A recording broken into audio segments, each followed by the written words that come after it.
Alright, let's get this show on the road then, shall we? It's a pretty chill type of game. I feel that this one's going to be anyway, but I think everything should be working, everything should be doing as intended, so let's give it a little check and see. Hello, what's good, what's happening, what's popping, how yous doing? Hopefully everything's not pure choppy and laggy and all that good jazz. What's good, we got another match, we got another one not too many days after the last one.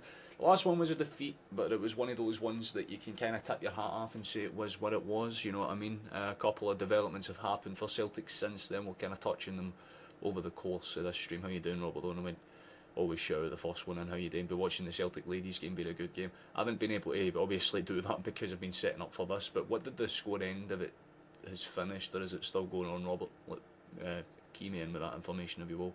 But yeah, I hope yous are all doing alright. How you doing, Paul? Nice to see you as well, Chief. Hello to you as well. But we've got a pretty interesting one. We're up against the Steelemen, another top 6 side.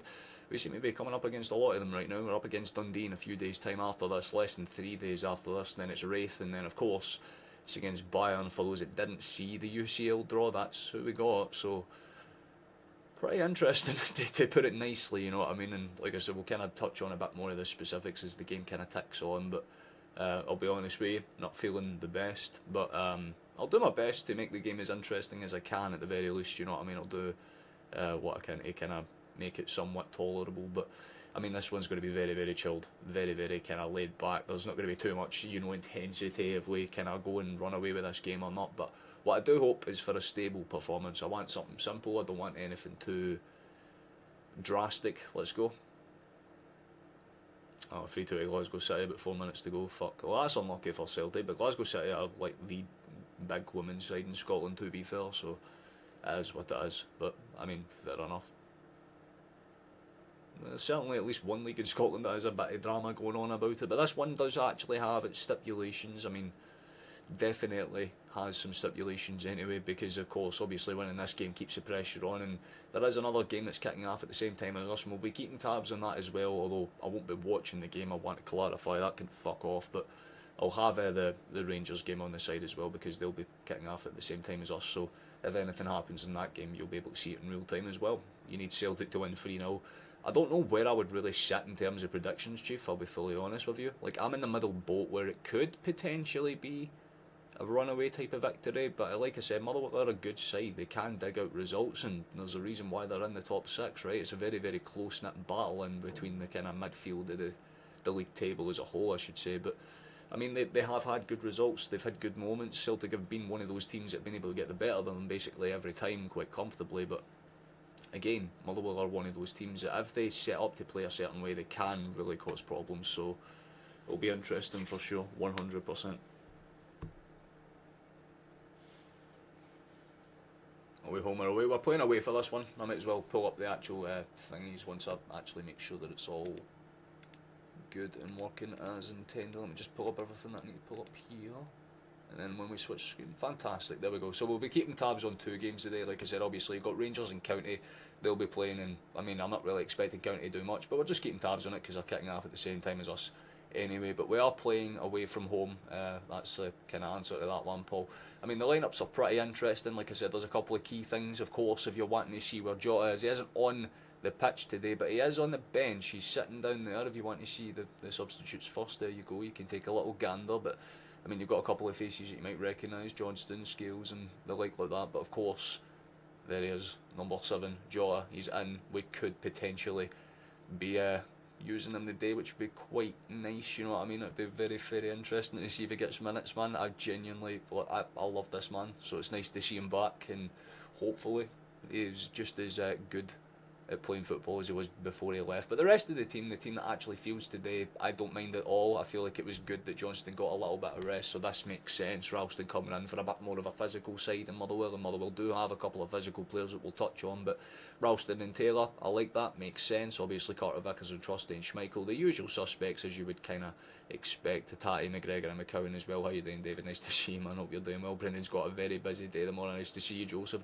I mean, I suppose so. There's a couple of things, like I said, we'll touch over them as the stream kind of goes on, if that makes sense. But yeah, definitely a couple of things that we need to kind of get going and get shifting, especially if the rumours that are coming out recently, especially over the last 2-3 hours, that Daniel Cummins is probably going to be going to West Ham for about $500,000. So, yeah. But yeah, and McCowan starts in this match. I suppose that's pretty good, you know what I mean?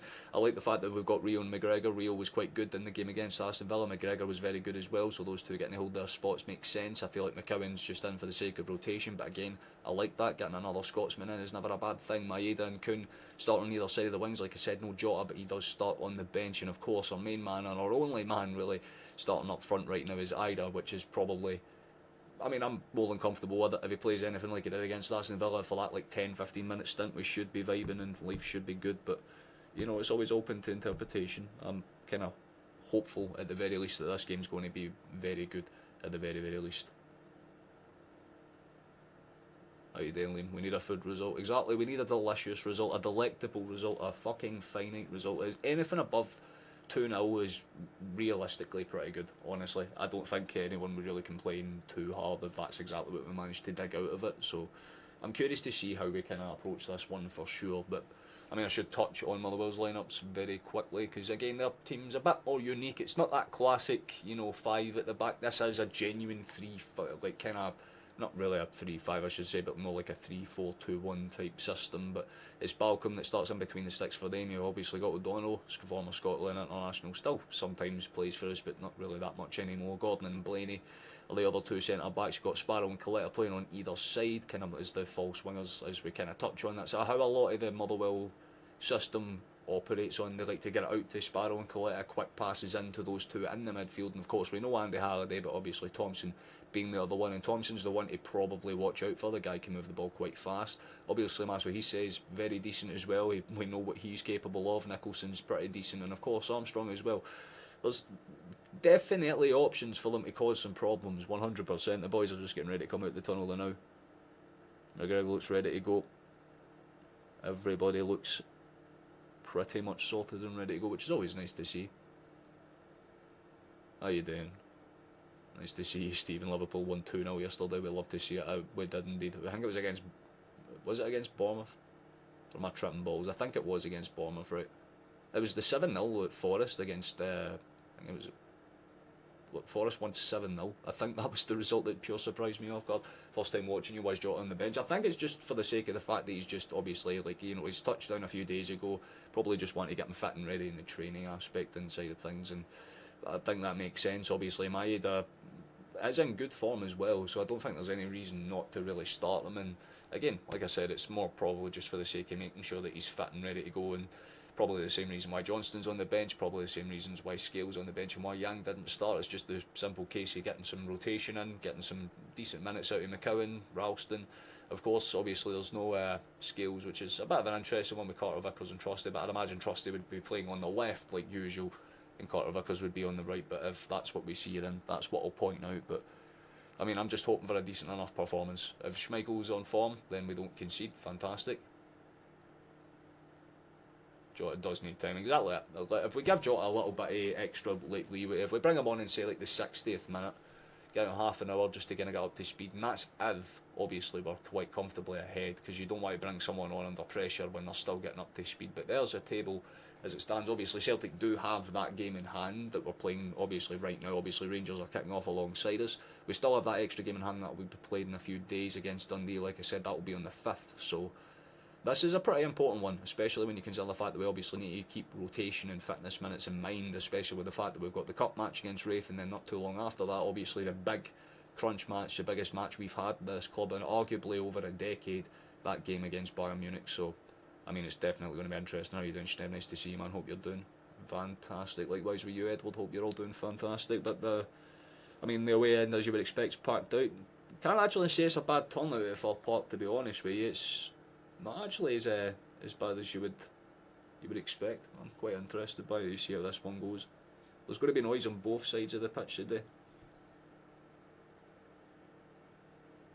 I don't like the fact that we didn't have Cummins on the bench. Obviously, it's Johnny Kenny that's on the bench instead, and I like Kenny. Don't get me wrong, but I mean, I hope that's not our secondary striker for the rest of the season. That's all I'm going to say respectfully to it. You know what I mean?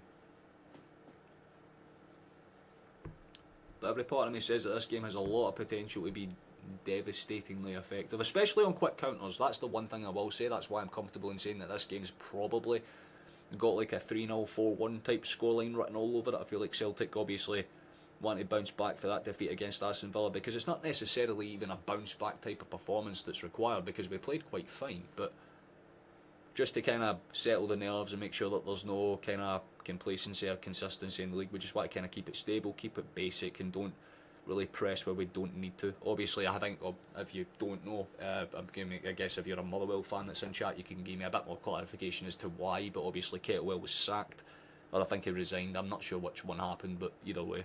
But the ball's about to get rolling, the ball's about to get kicked off, so we might as well just kind of get things ready to go, and there it much is. Let's get a refresh. Let's see if Google's with me here, or if it's... Ah, no, it is with me. Fantastic. Also give the other game a refresh, because like I said, we'll be keeping tabs on that one as well. I'm not watching the game, but the scoreline is down there, just for those that kind of want to keep tabs on that as it happens. I'll kind of refresh that in a minute or so, because they might have kicked off just a wee bit later on. How you doing, Michael? Nice to see you, mate. Austin's already thrown it straight back. Let's see what happens with this one. I wouldn't necessarily say it's a packed out Fir Park. I'd say about 60-70% capacity. Definitely interesting to see how we approach this one to begin with. That's an immediate great touch inside.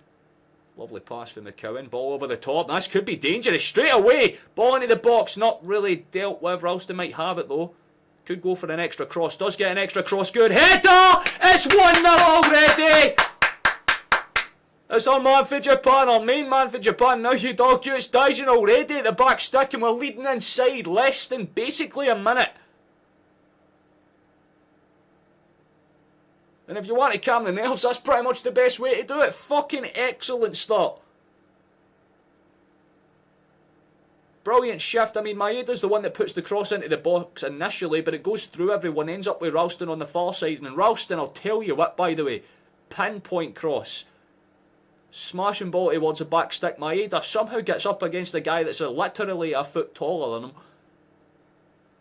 Brilliant fucking springs for the wee man in his legs there, because he just jumps, puts his neck muscles into that one, and there is no way in hell the keeper gets anywhere near it. Balcom can't stretch out far enough.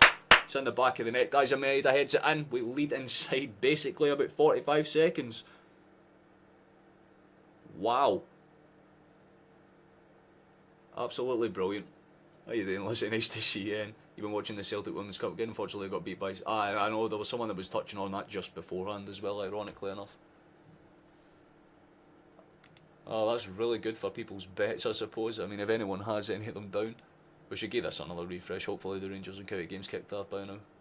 Google might just be ripping the piss a lot. There we go. Right, so we have live feeds of basically all the games that are kind of key for us.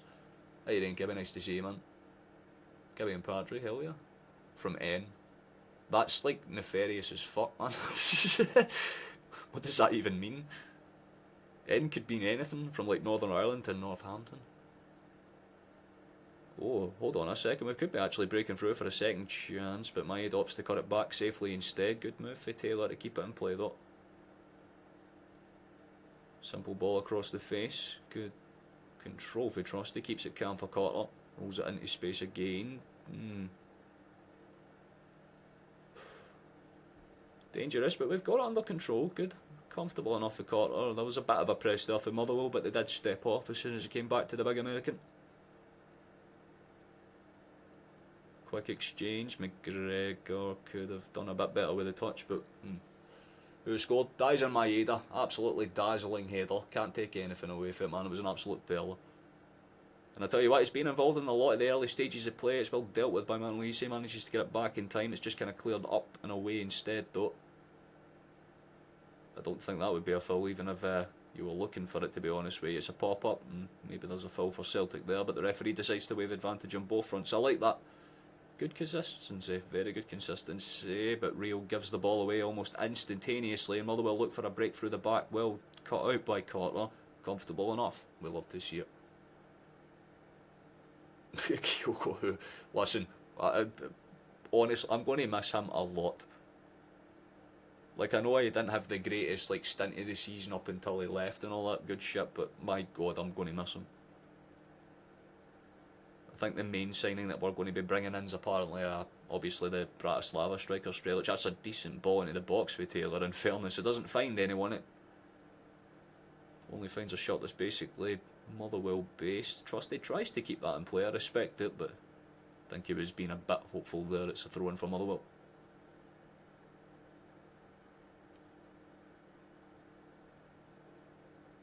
I couldn't have been a better myself, is he, honestly? Well, about as good as an opening 5 minutes as you can basically ask a team to have, you know what I mean? Got an early control of the game, no real pressure on us so far, but again, Celtic will feel like they want to put their foot down as much as possible, especially when they feel like they have the form and momentum. I don't know how the fuck the ball stays in our possession there, but it was just a weird pass through the midfield and a bunch of players get near it, but no one necessarily gets onto it. Eventually it's back towards McCowan. And we can build and go again. Decent enough for Carter, played out towards the left, comfortable enough. Switch across towards Carter. Back towards Trusty, but again, just going side to side to now, letting Motherwell set their shape a little bit. That's a good pass inside. Oh, apparently Rio must have got clipped or something there, because he's kind of doing a little jumping thing when he got stood on. Maeda's done well to keep a hold of it, goes down. I don't think it's a penalty, but it certainly might be a corner kick at the least. I think it's McCowan that's gone down inside the box, my bad actually. I think it's O'Donnell that got involved, manages to get on the end of it, but Rio, he's doing the little kind of limping, ow, ow, ow type thing. That's a quick corner in fairness. I thought we would tee up to set it in. It is a long cross, dangerous. It is kind of tapped on by Trusty, but nowhere near dangerous enough to consider that a threat, and it just kind of bobbles out. Goal kick for the Steelemen. Clubs have really given themselves a hard time to replace him, and time's running out. Well, yeah, there's a few kind of pieces of news that I guess are a wee bit kind of disheartening. I think the one with Fiskard obviously not probably coming here is a bit of a kick in the dick, because again I've been speaking about trying to get him in for about 2 years now. So to hear that we are just a wee $1.5 million, $2 million short of the evaluation between us and Brøndby, and we're not willing to pay that, it's fucking ridiculous for how good Fiskard is. But apparently right now it's the Bratislava striker, right, Strelic, I believe his name is.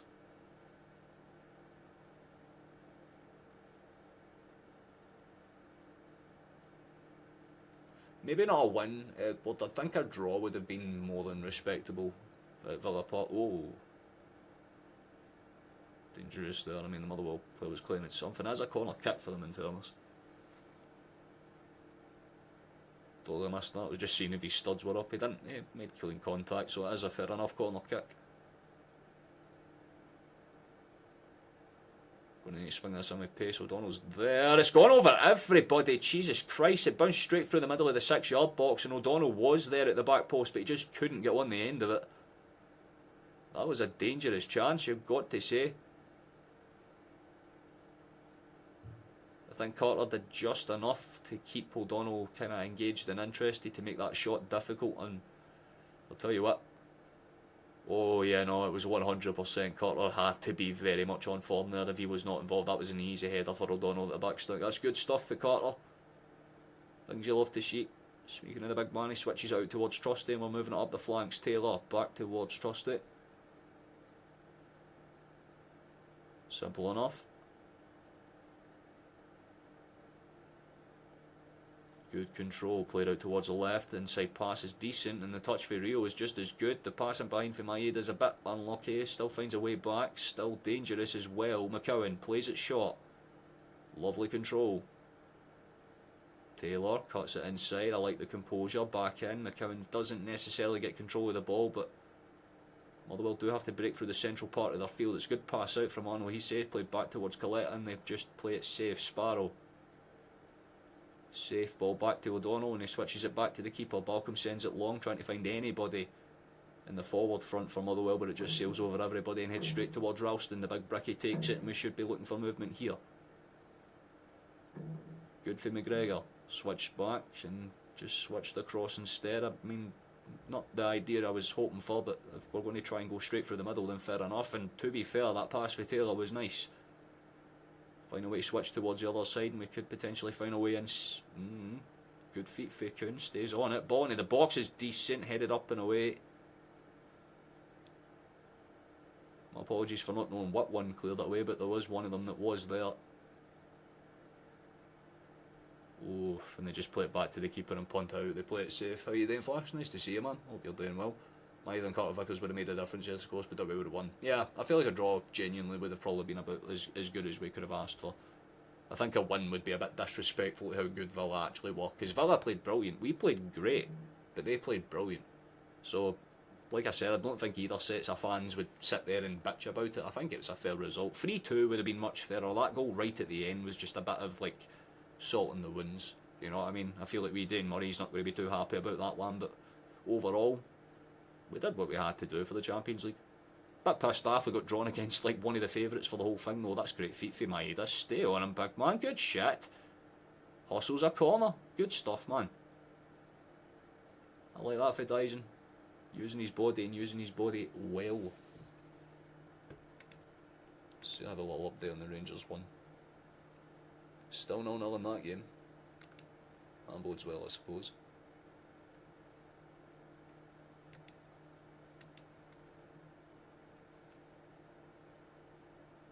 Very interesting. Very interesting indeed. I'm just making sure that I'm trying to get both of them to show up at the same time. Just realised the live feeds were shown a bit differently there.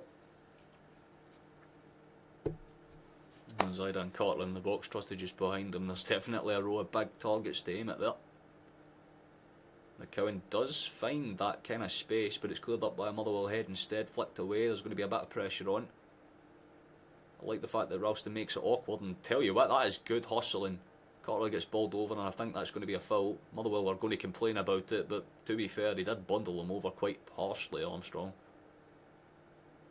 He's going to appeal nonetheless, and I get that to an extent, but it was a foul. There's no way it wasn't, Chief.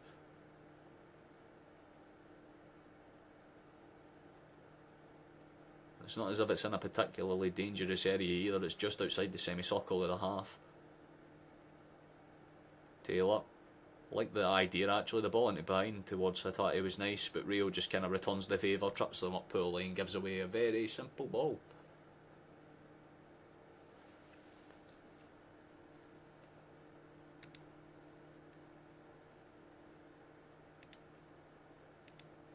That's going to be a retain to try and fix. We'll do that later. Don't really relate the Slovan striker, even though he would be better than nothing, just a bit of a nerve-wracking with this window, leaving everything until last minute is poor. To be fair, I did say that to you when we were talking about it a while back. I'm like, Celtic are the team that will always do like a final day, double deadline fucking, you know, signing. They'll be like, oh, here's like 5 players at once. Because we did that in like, what was it, 2 seasons ago? Where we were like, here's just like 3 random Koreans.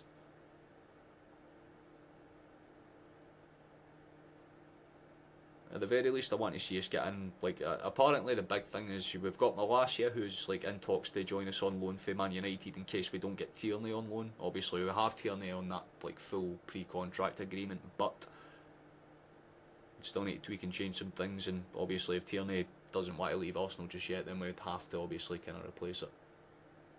Hey then, Alan, nice to see you, Chief. Hope you're well. And the Slovan striker is decent, and it's going to be a 50-50 for the old firm. It depends if we even buy the guy. Bear in mind, he's not our main target. The main targets right now is that's brilliant for Maeda. What a touch. The ball is decent as well, but it's way over hit straight through towards Balcom. But I respect the effort for Dyson there. That was nice. But the main targets for us, so right now it's Kelechi and Acho, and obviously Kvistgarden as well. So I think Strelic is more of like a backup to a backup.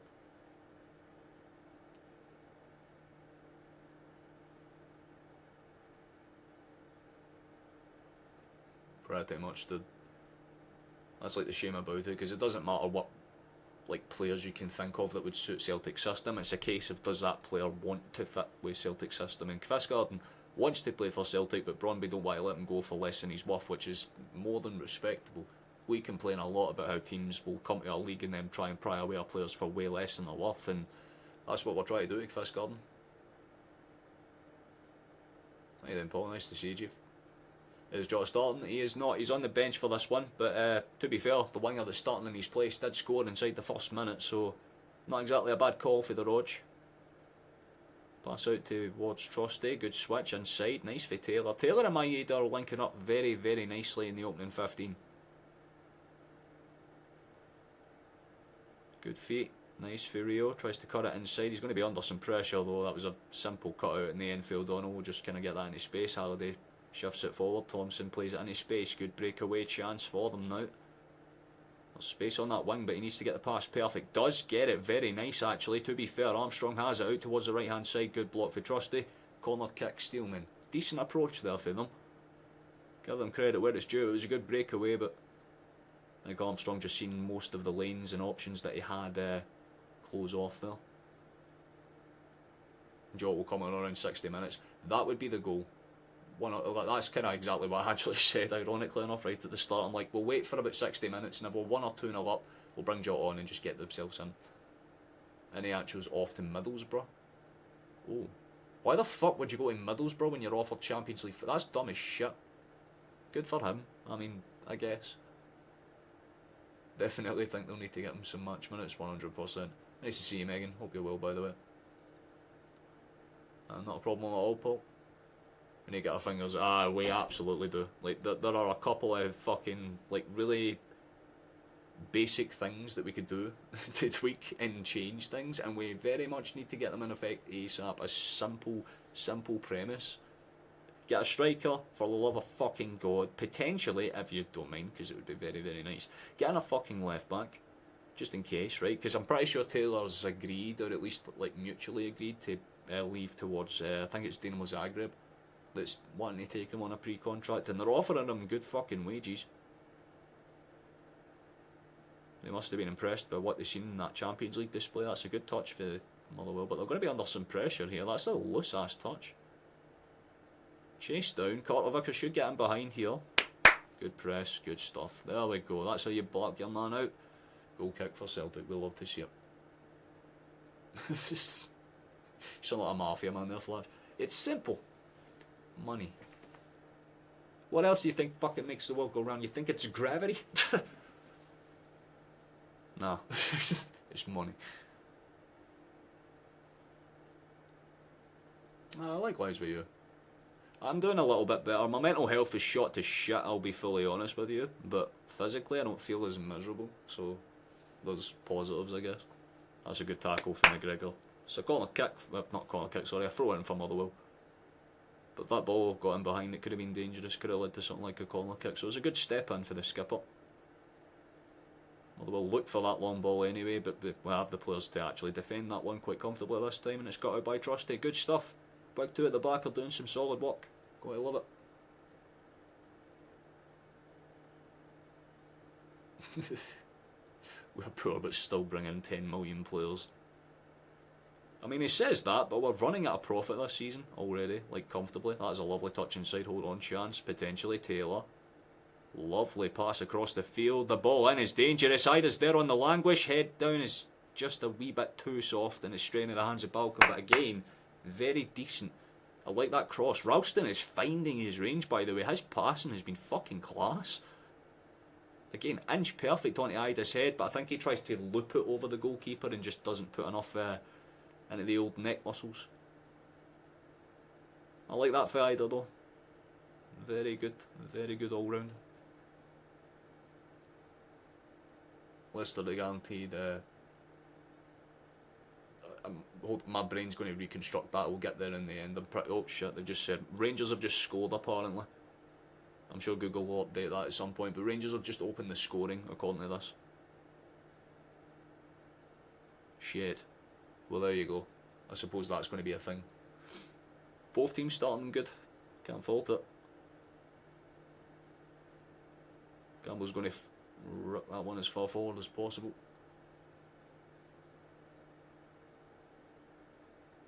Oh, damn right.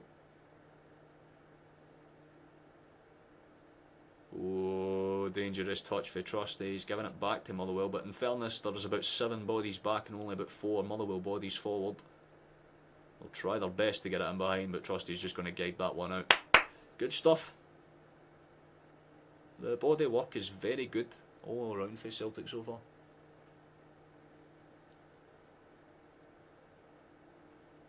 That video was actually, like, to be fair, like, in my head I was like, if it gets like 100 views, I'll consider it a success, because the videos don't ever do that well. And I think it did like double that, so I ain't complaining in the slightest. Anyone that did watch it, thank you very much. It took a bit of time to get like some of it right. You know what I mean? I had to cut a lot of things out, but as long as people enjoy it, that's the main thing.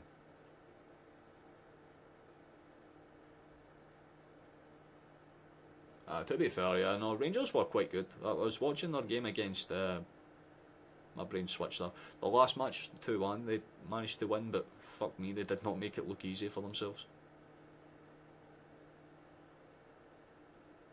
Well, since the opening goal, it's been a bit more slow and steady, not too many chances for Celtic, you have to be fully honest. Only the one, I would say, besides that, or afterwards, I should say, that kind of pop-up header for either. I think Motherwell obviously learned their lesson straight away, and they've really shut the defences down. They've clamped up pretty much fully. Great move for Carter, gets it in behind. Lovely control for the German. The backflip was very interesting. There's some pressure still on. McCowan will chase, and the hustling's there. Ralston manages to get involved as well. The pass across the back of the line's not really the best though, and Motherwell will get the ball from the front.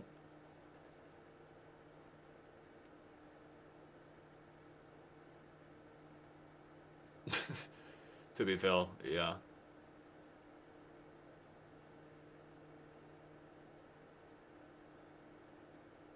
It definitely was one hell of an experience, I'll say that much, man. You don't get to witness many nights like it, that's for damn sure. That's a good pass back from Motherwell, but they're under pressure again here. We've won the ball in a dangerous area, but we've given it away just as easy. That's a very wishy-washy type of ball. Plays out in Motherwell's favour this time, but it's certainly not the main route they should be going for. McCowan trips his man on the kind of pressure, and I think it's Halliday that's been filled there, so it's going to be pretty much just inside their half. They're going to send this one long, and if they don't, they'd be pretty stupid not to.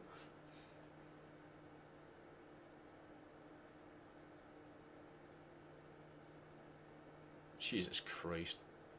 I mean, you have to pay that just for the sake of the fact that it is, like, genuinely, you're not going to get too many chances to experience a game like that, and if we win, then it's easily the best thing you'll probably ever experience, full stop. But $45 is a lot of money for people, especially with the way the world is, especially with the way Britain is financially right now. Jesus Christ, man. 50 squidgies is a lot. Oh, what a ball. Taylor, decent attempt. I like the idea, to be fair. He broke away with the ball and the cross could have been a bit better, but Blaney just quite calmly said no thank you and just punted that one straight out. We still have it in a dangerous area.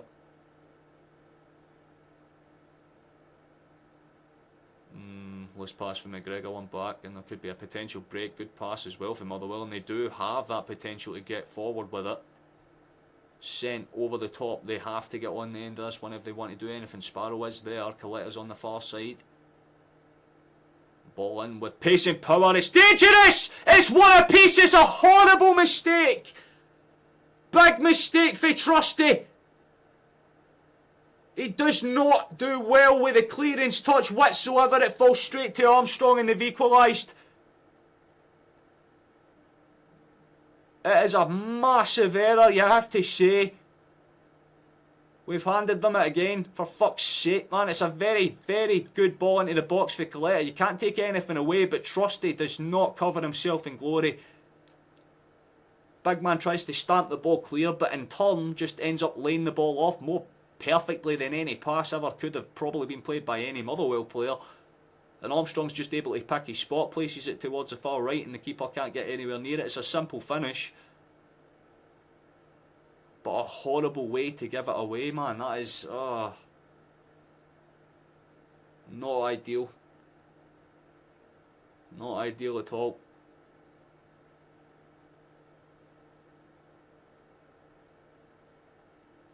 Well, that's not, I mean, apparently they're checking for something. I don't see what was wrong with it, to be honest.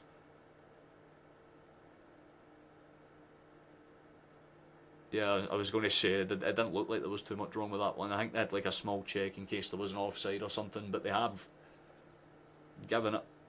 And our very good start is wiped out with quite literally their first shot, by the way. Seems to be a fucking theme. The last two matches, we've faced 2 shots and conceded both of them. That's not very good. Good pass into space, we got to move now.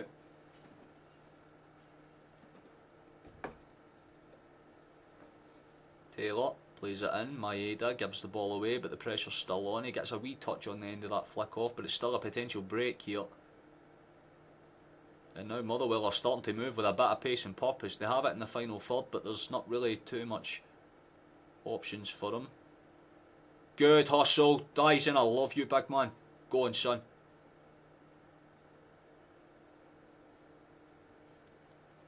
Trusty just pan. That's probably the best way to summarise it, honestly. He just didn't necessarily cover himself in glory. Not the worst thing I've ever seen, don't get me wrong. I've seen worse defensive errors, but he just doesn't get the right kind of clearance on it. That's a good pass in for Taylor. Rio has to hold that one up. Does a great job of doing so. McCowan doesn't necessarily get away with it, and Motherwell are able to clear the lines, although it's only about 20-30 feet away straight towards somebody else. And there's a break down that side. Kuhn and Ralston are there. Overlap pass to Ralston. Ball across the face is not too dangerous, and again Celtic should retain it more than fine. A loose pass for Carter, but gathered just about, in fairness, by Ralston. Apparently there's a foul given. I've got to be honest with you, I'm in agreement with the Motherwell fans here. I don't think that's a foul. Could have just played on, and I think Celtic would have been more than fine with that in themselves, but they decided otherwise.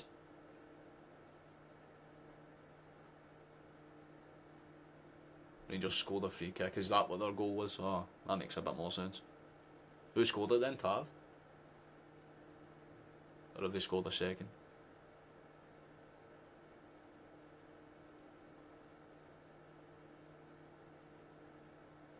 Oh, it's just said it there. Yeah, 2-0 Rangers. Jesus Christ. Fair enough. County have counted it. Fair enough. Ball into the box has to be dangerous here for Celtic then. Pressure's firmly on us to get the second here. Motherwell will just be playing for whatever they can right now. The ball in is not particularly dangerous whatsoever, and the pass, or layoff touch for Taylor I should say, wasn't necessarily too bad. It's too, well, yeah, it came up just afterwards, Chief. That's a good pop-up. I like the fact that he chased that down, but Trusty's not really going to get on the end of that one, so it's just going to be sent as high and as far forward by Motherwell. We gather it, pass back to Schmeichel, straight to Ralston, and we go again. Trusty. We need a bit more room for better movement, boys. Come on. Ball into the box is good. Layoff touch is okay from Ida. It's not bad, but certainly made it awkward for himself. Manages to get it out towards the wing in the end. Taylor's there waiting for him. Rio and Taylor exchange those passes. Carter Vickers, lay off inside. Bit dangerous, but Kuhn's able to funnel it back towards the American, and we have to try and go again. McCowan, good step inside, takes his man on. Great pass as well, Scott to Scott, far side to far side. Good touch inside. I just managed to get the touch. It was a decent effort for the big man, but he was crowded out by a good number of shots there. McGregor has a crack for range, and to be fair, whenever he does that, there is a high chance that it goes into the back of the net, but that one was more or less like a Six Nations shot, if anything, to be fair. Going for a drop ball type shot.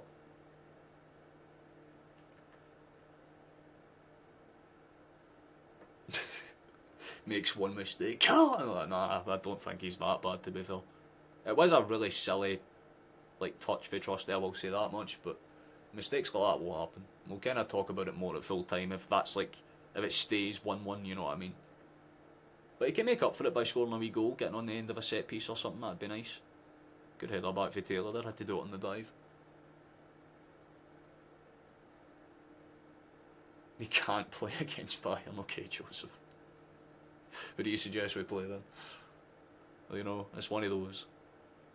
I get what you're saying, right? If you're going to make mistakes like that, they're going to cost you, especially in the bigger games. But again, this is like a wind-down match. There's more important ones to come up, obviously.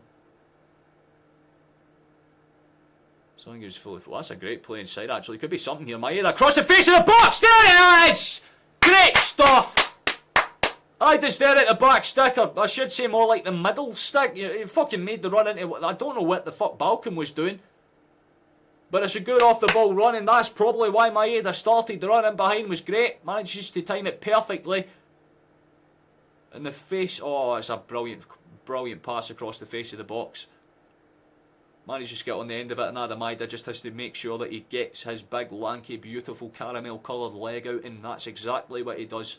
Brilliant, brilliant tap-in. One of the nicest tap-ins you'll see for a while, because the play to build up for that was very nice. Quick break for Celtic, quick finish for Celtic, back ahead. Order restored, just like that. There you go. Like I said, trustees, that's not going to affect them too much if we just forget about it and get on. Very similar, aye, honestly, very similar to the Villa goal. If you take away the fact that it came for the left side, then pretty much, yeah. My man is effective as fuck inside the 6-yard box. Things you'll love to see. But we've just given the ball away again. Oh my god. Motherwell just nearly equalised. I think it was Masway. He said I managed to get in behind and fire the shot away. And I tell you what. McGregor would have had egg on his face if that had found the back of the net, because the touchback was miserable. Oof.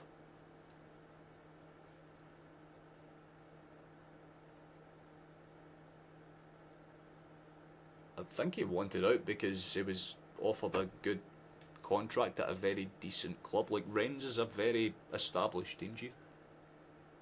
Rodgers didn't necessarily want him out, but I mean, sometimes you just have to do business. Like, do I agree with it? No. I really wanted to keep Kyogo. Like, we talked about it. It was just the fact that he wasn't in the best of confidence. But it's what you use that money for. You know what I mean? Be lovely to see either come out and go and become at 9.5 million. Right now, he's playing like he's a bit more worth.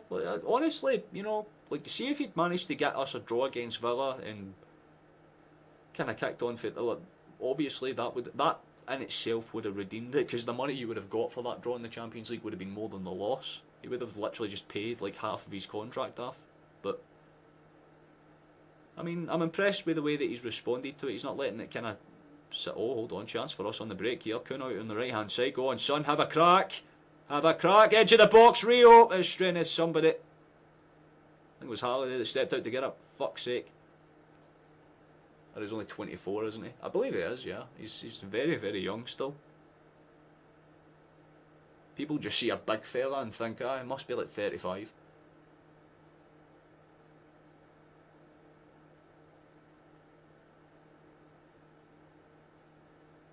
Fair enough, Edward. Fair enough. Are you good? Listen, to be fair, I get it, right? Ida's a very handsome man, but I don't think you want him to be your sugar daddy, you know? To be fair, it's Ida. I don't even think he consumes sugar. It'd be more like fucking, like, artificial sweetener daddy. That's a good pass in behind. Oh, could have been dangerous, but Motherwell cut out. He turns 24 on Friday. Well, there you go. 23 right now, then.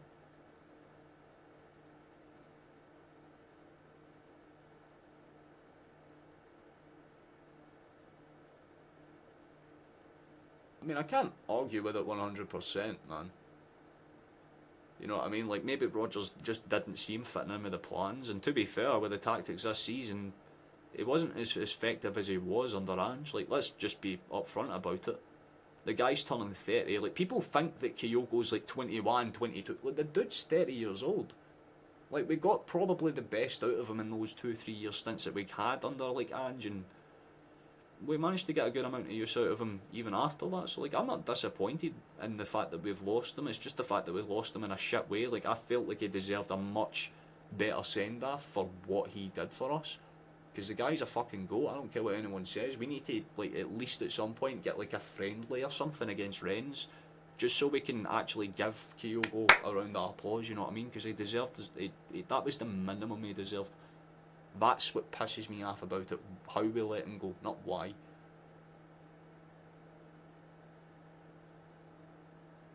I mean, to be fair, if this is the thing, if Ida's going to blend in with the rest of the youthful kind of setup, and especially if he still has time to develop a couple of skills, which would be his control, if he can get a little bit better with the control and a bit better with his dribbling, he generally could be a good threat. That's the I love that for McGregor. Good strength, big man. He's giving the ball away the second I fucking said that. God damn it, man.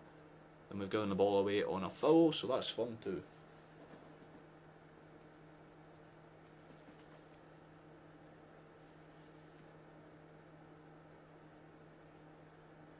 Bob, if you go onto my channel, Chief, there is a video that I made when we signed Rodgers where I explicitly, literally said that exact point. Like, Rodgers needs to earn his keep, and I based that on what he did in Europe, essentially. And you can't fault him too much for, obviously, last camp, it is what it is, but like, this campaign, he's done well in Europe. That's what I base my results off. He's done exactly what we've needed him to do. It could have been awkward, but we've won the ball there. Good control for McGregor.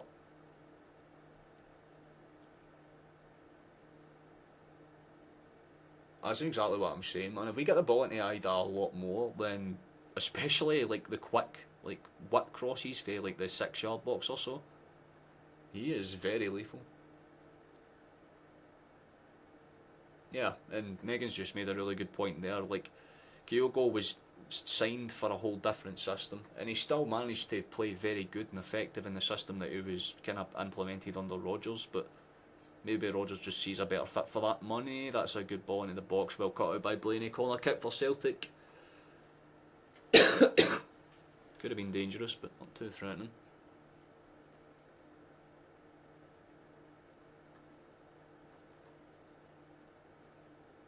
Oh, Jesus Christ. Apparently Rangers have made it 3-0. County have capitulated. Good for them.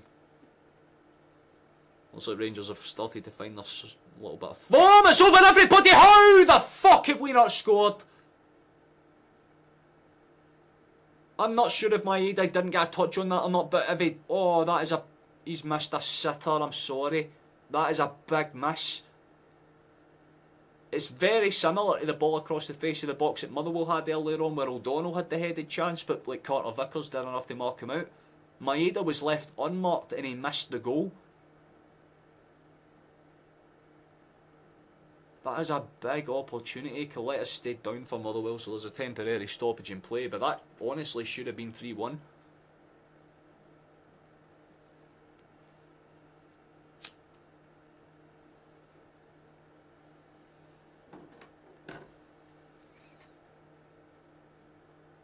Everyone does have a price, that's true. And hey, getting near enough 10 million for a striker that's kind of starting to have his slope off is never a bad thing.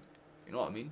It's like the fact that we managed to get 6 million for Bernabe and we had no intention of really even thinking that he was worth that type of money. So I get why people are saying like Kyogo should have either been sold for more or we should have just let him run out his contract and like just have him as a club legend. But he's already a club legend. I don't care what anybody says. That man is easily one of the best fucking players I've ever had the privilege to watch at Celtic Park. Genuinely one of the nicest fellas on the park as well. Looks like Motherwell are going to be forced into that early change that they're not too happy about, but it looks like Coletta's coming off. Judging by his reaction, it's probably just a muscle injury because he's able to walk off, but it's going to be Payton that comes on to replace him. So there you go. Gogo was probably his best since was probably the best since Lawson, but he was really sloppy at the start, missing so many chances. Only scored 10, but he was a hero when we lost 10 in a row. But yeah, like genuinely,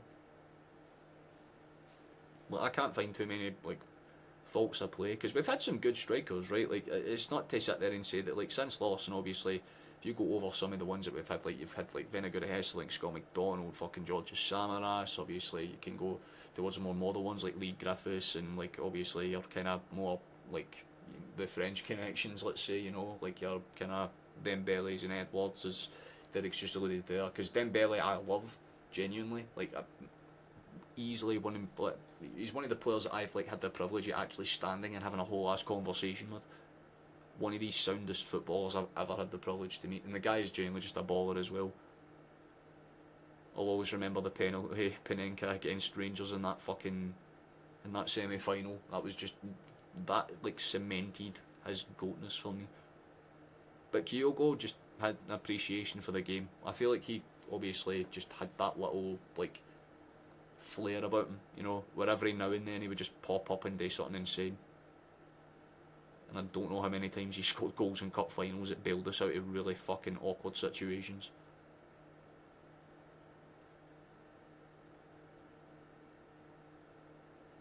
Good pass out towards the right here. There's a potential break in behind. Go on, son, move it. Can obviously play it central. Calm enough for McGregor. Keeps it on the deck, but Motherwell are standing guard. Steelemen seems steadfast right now. It's a switch across to Trusty. We could be looking for an in behind here, but I think Motherwell want to limit any kind of loose balls out towards the wing for those kind of quick cutters in behind. They're basically saying if you want this you have to go through us, and Celtic seem more than happy to just inch by inch step up and say that's a challenge we'll take on. We've got Carter, Vickers and Trusty basically inside the Motherwell half now. It's a loose touch for McCowan, ball's given away but straight back towards Taylor, back into McCowan, 1-2 pass between the Scots. Played out towards Rio, could go for that pass, it's a loose one but he manages to keep it under control. Fair enough for Ralston, by the way, he has been fantastic this half. Might genuinely be a shout for one of the players of the half, man. He's done his best to be involved wherever he's needed to be, I should say.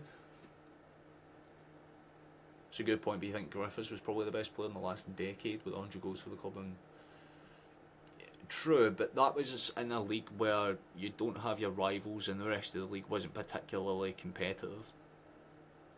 Like, if you're asking me honestly, I would say Kyogo's probably the best we've had, because like Dembele was great, but he obviously, I think he left way too early to kind of really cement too much of a legacy. Like, he's a baller and we know that much, but I think he would have had to stay for an extra season or two before we took him seriously as like someone that we would look at and go club icon. But oh, hold on, ball into the box is dangerous. How's your control? It's awful for Taylor, but he does, in fairness, redeem himself with a second touch. That was fantastic. Gets it back towards Trusty. Still very dangerous actually. I'm going to have to pause my thought because we're keeping them pressed. The ball's getting swung into the box every 2-3 seconds, and eventually we just play it safe with a pass back towards Schmeichel, and we might just build up from the back and go again. Decent enough, come on. To be fair, it looks like that 4-1 prediction seems to be very much on, in fairness. If we get 2 in the second half, or 1 here and then 1 in the second half, then maybe I'll feel a wee bit hard done by that. I didn't put a bet on. That's a decent ball into the box, but it's cleared away. McCowan didn't seem too happy with where that one went. Good win back by Taylor. Ball over the top is dangerous. Surely there's a chance here. It's Dyson. It's over the top. How the fuck? It's a good save for Balcom, but Maeda's missed 2 big opportunities in the last 10 minutes now. Arguably the goal that he scored is probably the hardest chance out of the lot.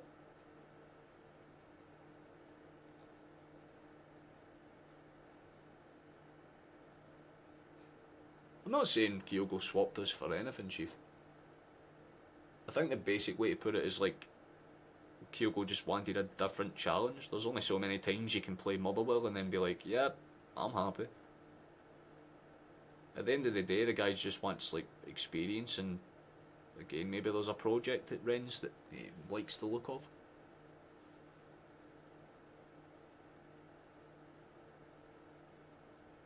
Oh, good control there. Either way, we can all agree that fucking Kyogo's an absolute baller, and we wish him nothing but the best.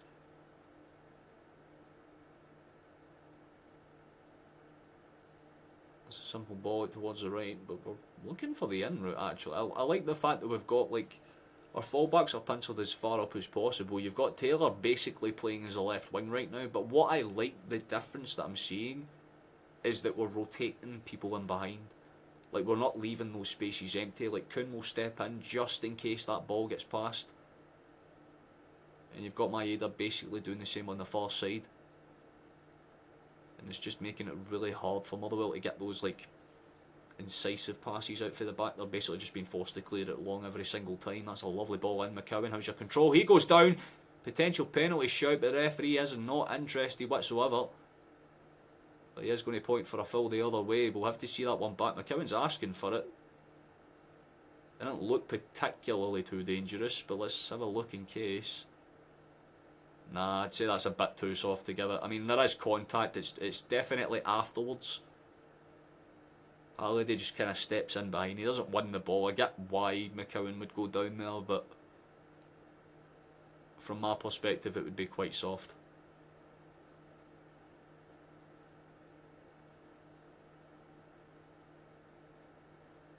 Definitely one of those ones where he might be looking for it a little bit. think they're doing a check on Rio for a potential red card for a second there. No danger on it though, just plays on.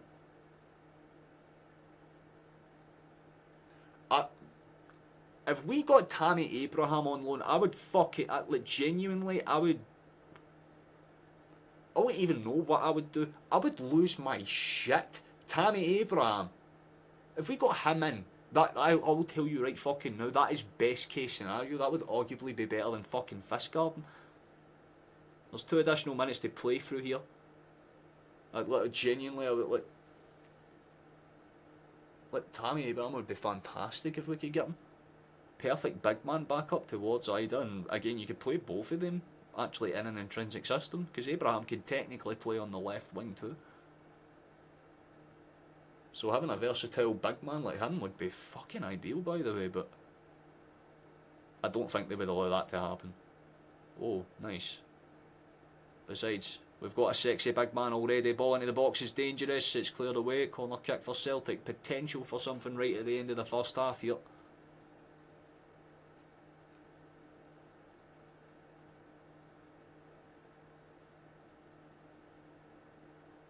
Exactly it, Robert. I think you've kind of hit the nail on the head. Just getting the right signings in now and we can kick on to there.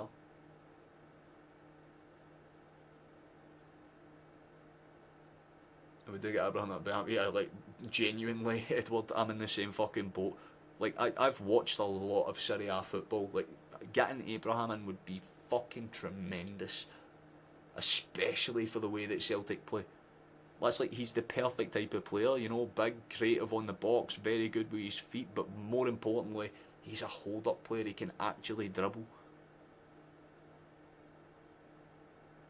It's like the perfect blend of what we need, basically.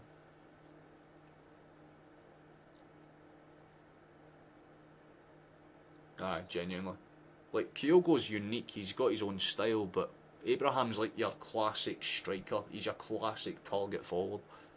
Which, I mean, if you're playing by a basic system, which Rodgers likes to do with the kind of midfield 3 and the penciled like kind of 4-3-3s and with the occasional tweaks and changes, it's always with that initial solo striker, and Abraham plays that solo striker role better than a lot of people that I know.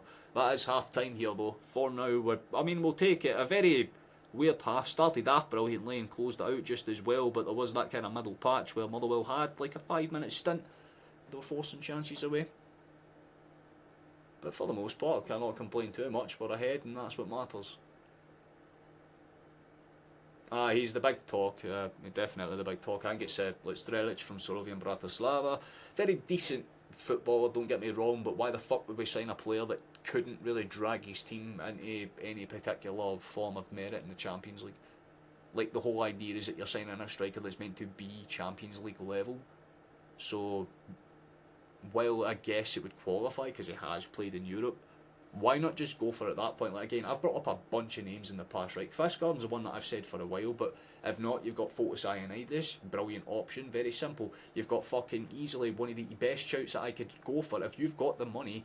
Evan Ferguson, Irish, 6'1", built like a brick shithouse, amazing from range, brilliant with a header, perfect fucking counterpoint. Plus, the 2 Irish internationals that are strikers would be playing for Celtic. That would be brilliant for marketing in itself. That would probably pay for the wages and fucking money that it would cost to bring Ferguson in. Imagine the headlines. Just saying. Like, there are a lot of things that if they both thought about it, they could bring in a bunch of people that would make sense. Get Zaraski back. No.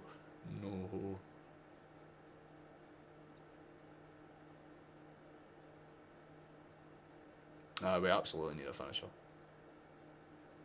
Didn't see anything special. You put it, yeah, honestly, Megan, I think that's pretty much it. You want a striker that is, what's a good way to describe it? Like, who's a good example? Like, maybe not a name that everybody knows, but like an Edison Cavani. You want someone like that. Someone that isn't necessarily, you know, technically brilliant, but someone that does the fundamentals right all the time. You want a consistency, man. You want a guy that you know you're going to get something out of, regardless if he's shit or not. Right? Like, if he comes on and he has a 5 out of 10 game, then that basically just means that he's like had an assist instead. And like, he's just get a fucking striker that's involved, man. Because Ida's great, but he's a hold-up player, which means he has to make runs out the edge of boxes and stuff, so, you know, we need a maybe get another Henrik Larsson, that'd be fantastic. If we can get one on the cheap, even better. Aye, could be worse, could be worse. If there's any games that you want me to take a look at in terms of score, give me a shout and I'll take a little gander.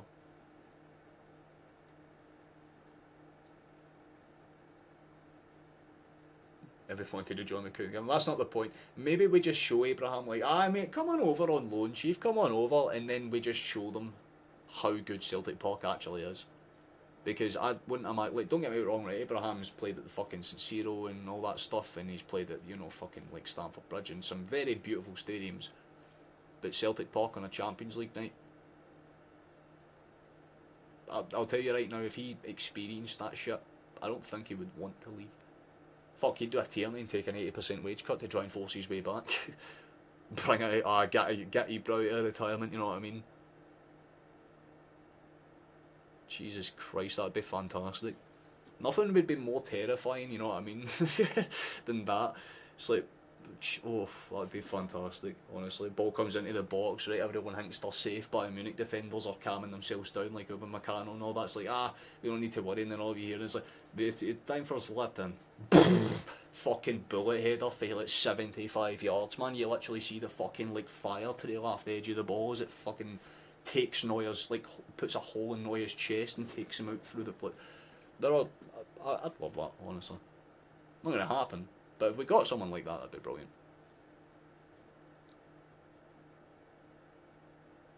Do you think we'll do what Hearts did against Dundee in midweek, where they'll put 7 past them? No, I feel like we'll probably just play it safe for the most part. I don't see there being too many reasons why they shouldn't.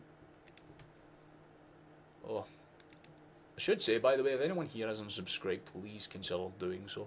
We're trying our best to get towards like 1600. That's like the next kind of minor goal. We're trying to get 2000 by the end of the season. So if you haven't subscribed, please consider, because that'd be very cool.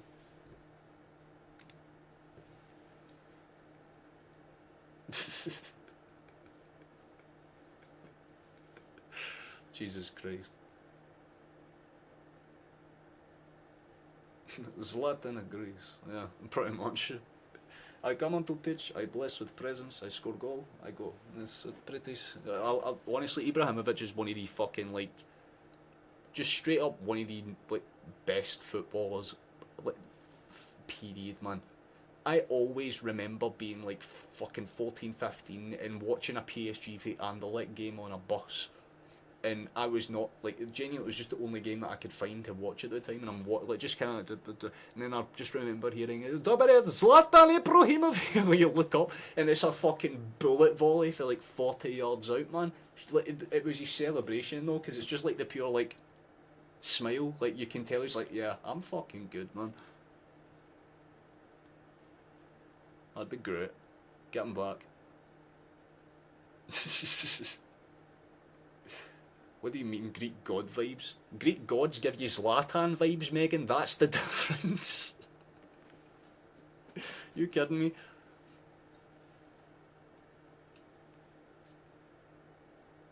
And they're just touching on some of the potential like tweaks and changes that Celtic could make, because they're showing the way that Motherwell are attacking, and they've done some good stuff in fairness to them, but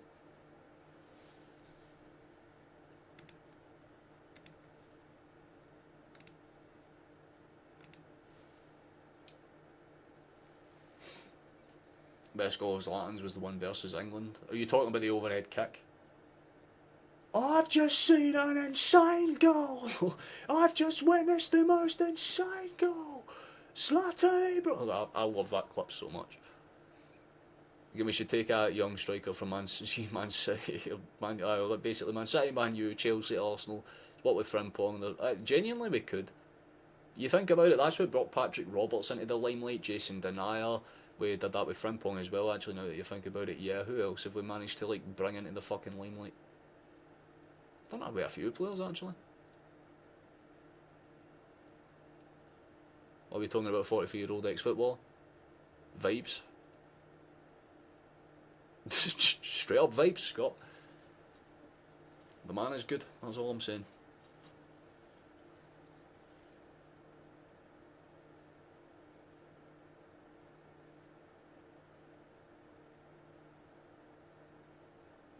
Olivier and Sham, Jesus Christ, that's a blast for the past.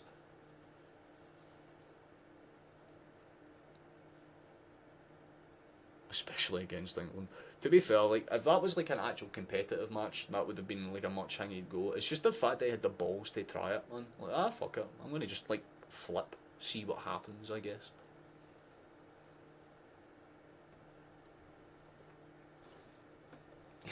Yeah, to be fair, that is a point, Scott. It's like, why are you talking about 43-year-old footballers? How old's Larson?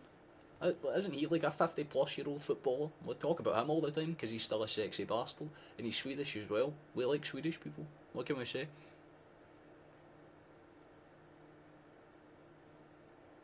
Lupo. Get coming soon before we lose it. Scott, we've pretty much already lost them, Chief. Celtic have agreed a $500,000, a 500 like grand deal with a bunch of like potential additional bonuses and a sell-on clause. It's down to Cummins at this point. Like, Celtic offered them, I think it was like 5k a week for 3 years. West Ham are offering them like 8, 9, 10 or something. I don't know the specifics of the contract, but they're offering them basically double.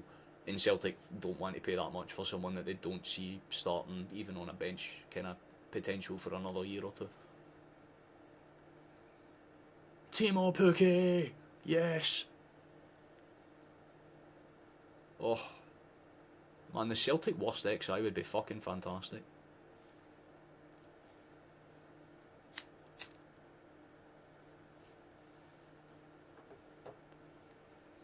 Well, there you go. Then he's off to West Ham. He's forever blowing bubbles, 'cause he's a gimp. If he wants to leave us, that's his call. Fuck him. He's got Cummins names. We don't take him seriously anyway. He was never going to fucking be like a main starter for us. I don't know why people are upset about this. I was much more upset over Rocco Vata, because Rocco Vata is a player that I genuinely see actually having a career. Cummins isn't going to have one. Let's be honest. Let's be real. You know? Guy's decent, but he's not Celtic quality. Maybe fucking right now Kelly quality. Get friends you home. I wouldn't say that's a good call.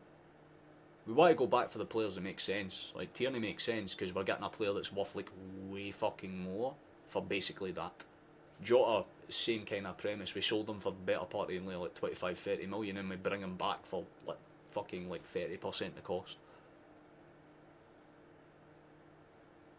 You have hit the nail on the head, Megan. There are a bunch of players, we've seen it with fucking Karamoko Dembele, we've seen it with a bunch of youngsters that come through, think they're too good for Celtic, fuck off down to the south, and then they get really quickly reality checked because they realise that the youth academies down in England do not fuck around. They expect you to play the level, at least championship level, in the academies. Right, there's a reason why there's academy cups that get thousands of people attending the games, because there's genuinely high levels to it, and they're going down there and thinking they can blend in. That's what happened to Gilmore. Although Gilmore was able to fucking sink or swim, he was able to just about fucking swim. But if you want a good example, Patterson goes down, Everton, we'll put you in the academy for a year or so, see how you get on, and then they barely fucking use him afterwards.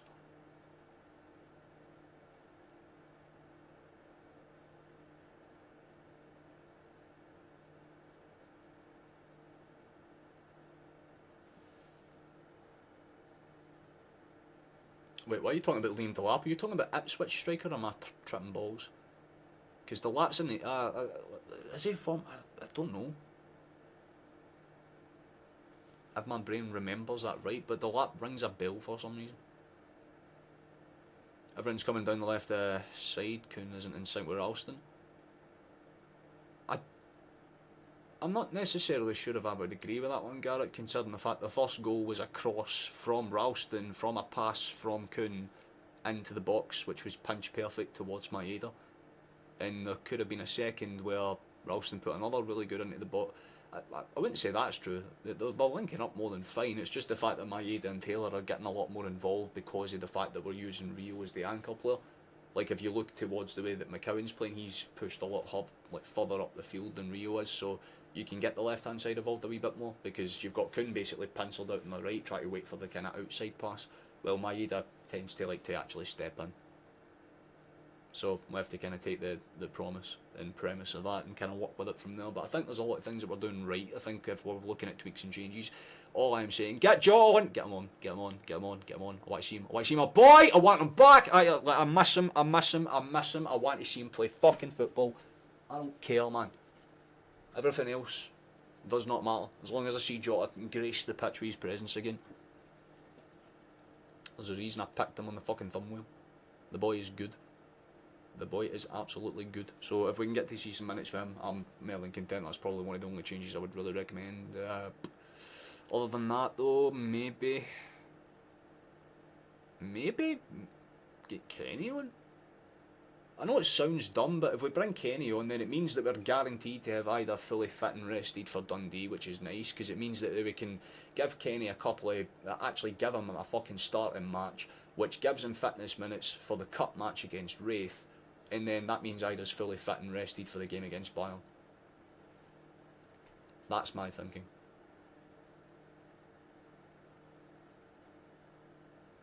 How come O'Reilly isn't playing as in? I was gonna say, are you talking about in his current game? I don't know if Brighton played or not.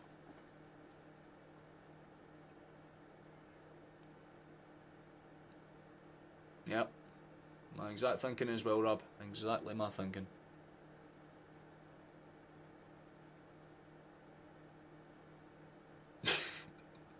Classic response. I'm good, thanks. It's like the innate Scottish response. You know what I mean? I think we're literally the only country that can have like a whole conversation in 5 words. What's happening? Ah, not bad. That clarifies everything. Would anyone talk Shankland on a free? To be fair, I wouldn't really want to sit there and try and dissect the fella's accent too much, but would I take him on a free?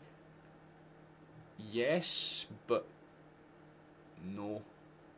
I wouldn't really want to take on a player that's been linked with Rangers as much as he has, and as much as Shankland's been decent at times, the guy's the definition of inconsistency, which is pretty much the main reason why a lot of us started to have doubts about Kyogo in the first place, because there would be stints where he'd be fantastic and score 5, 6, 7 goals in like the same amount of matches, and then there'll be times where he'd go 5, 6, 7 matches without scoring a single goal. So that's the question. If you bring Shankland in on that type of like form, what version of him do you get?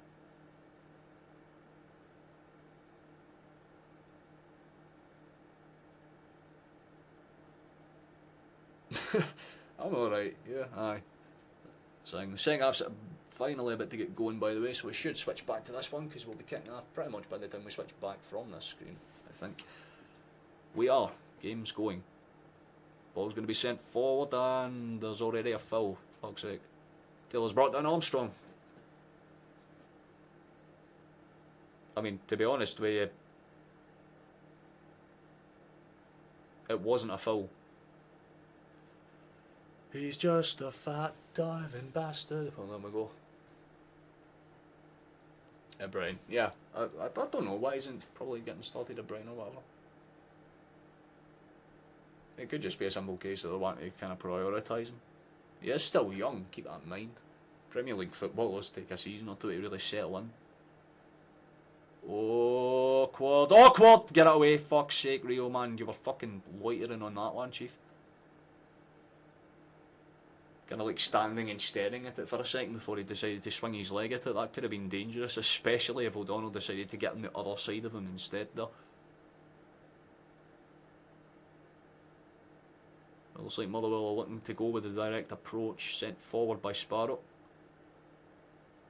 In fairness, great control and touch, but Carter Vickers is a absolute brick, man. He just literally stands there like, you ain't getting past, bro. Back the way you came. It's going to be exchanged back comfortably enough. Did my phone just go on my tripping bars? I forgot I don't get notifications that often. Just sounded like it went off. There we go. That's okay. Nice, kept in, but definitely still in Motherwell territory. Chase down. Yes, aye, he's there. Go on, pass it through. Open and run. Dives in. Use the injured big man. That is a very shit cross though. god damn, like, I think, like, Maeda's came on, done exactly what we needed him to do by scoring the opener, and then afterwards he's just kind of fell off a little bit. The pass through from Maeda was very nice, and you can see what Maeda was trying to do, just kind of lay it back with the looping cross, time it for Aida's run, but a bit too much on the end of that one, you have to say. Balcom's just going to get the goal kick set up, and based on the way he's teeing it up, he's going to send that one as long as he can feasibly manage. Let's see what's happening, because the second half between Rangers and County should have kicked off now as well. Yep. Bring those statistics up to make sure we're good. What the fuck's just happened there then? Thank you ever just subscribing, that's very kind of you. Any additional subscriber we get is a massive help, so thank you very much. That's a ball back. Safe enough touch, and we'll just kind of slow it down. Schmeichel back to Carter Vickers. Yeah, you think Bernardo would be a good shout at the 60-minute mark? I mean, I think that makes sense for the most part. I think if you get him on and JOTA, get a Portuguese double change on, never a bad thing.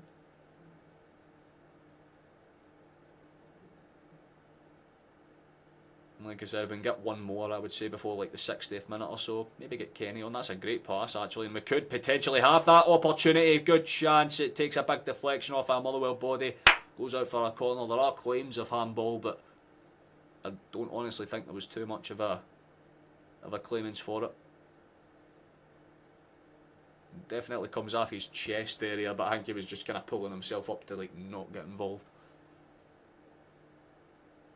McCowan, good goal for the long switch in here. The corners have not been particularly great this game, let's say. In fact, the set pieces in general just haven't been too concise. We've got like a zonal system going here. Everyone's lined up in the middle of the box. Corner in is dangerous over everybody. It's popped up and not necessarily cleared.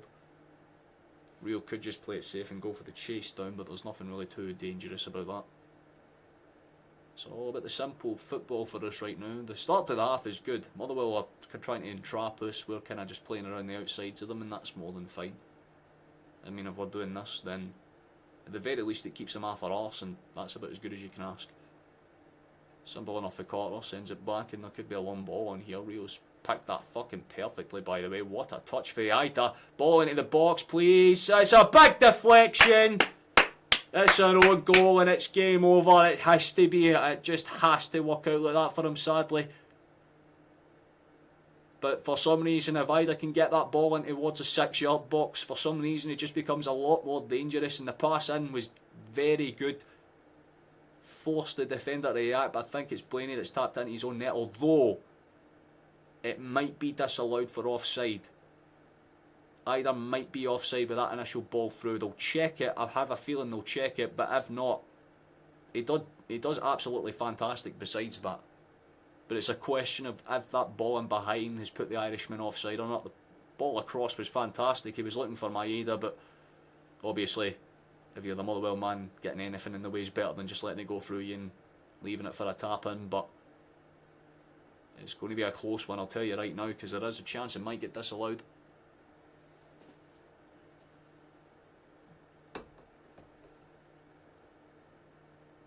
I would love to see it. We're at 15.79 now, so we're getting close. 21 away for 1600. Yeah, they are definitely checking this one. It genuinely was like a video game goal. You've actually called it pretty much spot on. The margins are fine. It does look off, I'll be honest with you, but the camera is like behind, so it's hard to tell like exactly how far off he is, or if it's like a very close onside run. It looks off. I'd be surprised if it stands. Which I think is the case. It has. It's been disallowed. It's probably a very, very close decision, I'll be honest with you, but they have decided to disallow the goal, so that's interesting. Celtic haven't exactly got the third yet. That's a bit of a kick in the dick. Again, with that 4-1 prediction, having an extra goal would have been nice, but yeah, it's... Oof, yeah, it's very close, by the way. It's like that. There is nothing in that whatsoever. But they managed to survive the scare, Motherwell. That's going to be as good as a wake-up call as they're going to get this half. They're going to have to go now.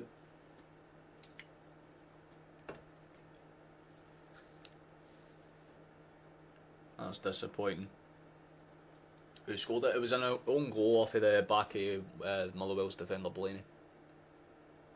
But it does not matter because it doesn't stand, and his making says fucking woo! Like, what the hell was that, man? I mean, it is offside, so you can't be too mad about it. It's a good use of VAR, but damn. Why is there a Motherwell player standing inside our net? You try to be caught like a fish or something, Chief? Get out of fucking net, pal. I think the referee's just like telling him that. It's like, I don't think you can stand in there, pal. Whoa.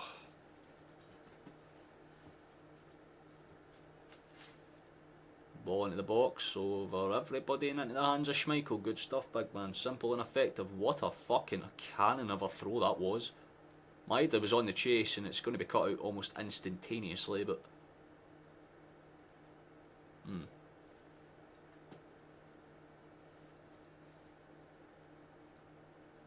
Interesting. What is this? We don't go and spend 13 million on the Danish striker, then there is a chance that Brennan will walk because the board's not backing him. Well, I would say that they did just spend like the better part of 10 million on a winger, so there is that.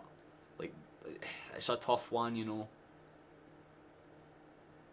It's a very tough one. Like, as long as we get an actual good striker in, like maybe if he doesn't get Visgården, like say he gets, let's say he gets Strelic and gets somebody else in the door. Say like instead of 13 million on one player, they go, look, here's 15 million to spend on two. That's fair enough, honestly, because it means we could get somebody in the door and a decent backup, or again even a decent loan option in. But if you're thinking, or if I'm thinking as Rodgers, I'm like, fuck it, spend the 13 million, get Visgården in, and just bring in fucking Malacia on loan, and it stops this like worry. Because if obviously if Taylor signs that pre-contract to go to Zagreb, we've got Malacia there that knows what he's doing. That was awkward. Ball out for the back. There's a bit of a slight press on, but Celtic seem to be comfortable enough playing through it. What a fucking pass for Rio. Good touch for Alston as well. Looks like he's getting his technical skills on. Love to see it. McCowan, simple ball inside. Good touch for McGregor. Just about reacts quick enough to get the second one away before Armstrong catches him. Lovely ball into the box. It's going to be parried away, but not too far. Celtic have it still just about in the final third of the half. Much more progressive with that pass this time. Decent enough. Switched out towards the left hand side. Taylor's there. Ball across. Dangerous. Takes a pop up. McGregor just about handles that one more than comfortably enough. Played back into space. Chase down's on. Manwase's done well. Gets past his man. There's a pass into space. It could have been dangerous, but once again cut out comfortably enough. Ralston plays it out towards Kuhn. Matched up against Sparrow. Oh, that's really good for Kuhn. The ball into the box is brilliant as well, and it's a little kind of loose header at the back stick. It just about keeps that comfortable. I think it was Stevenson that made the run towards the back stick to get the flick on over Maeda there, so corner kick's going to come in instead.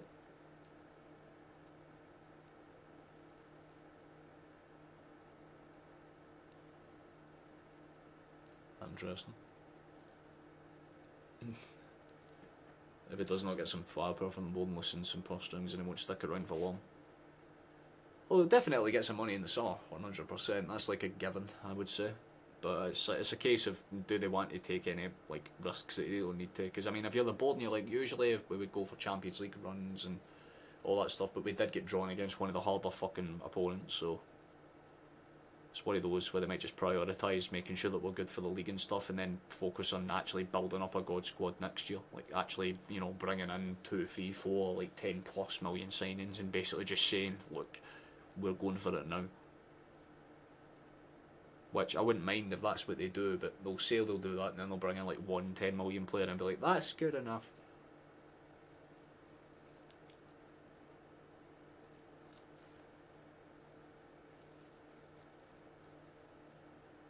Brendan said at the start of the window that we'll leave this window much stronger than we entered it.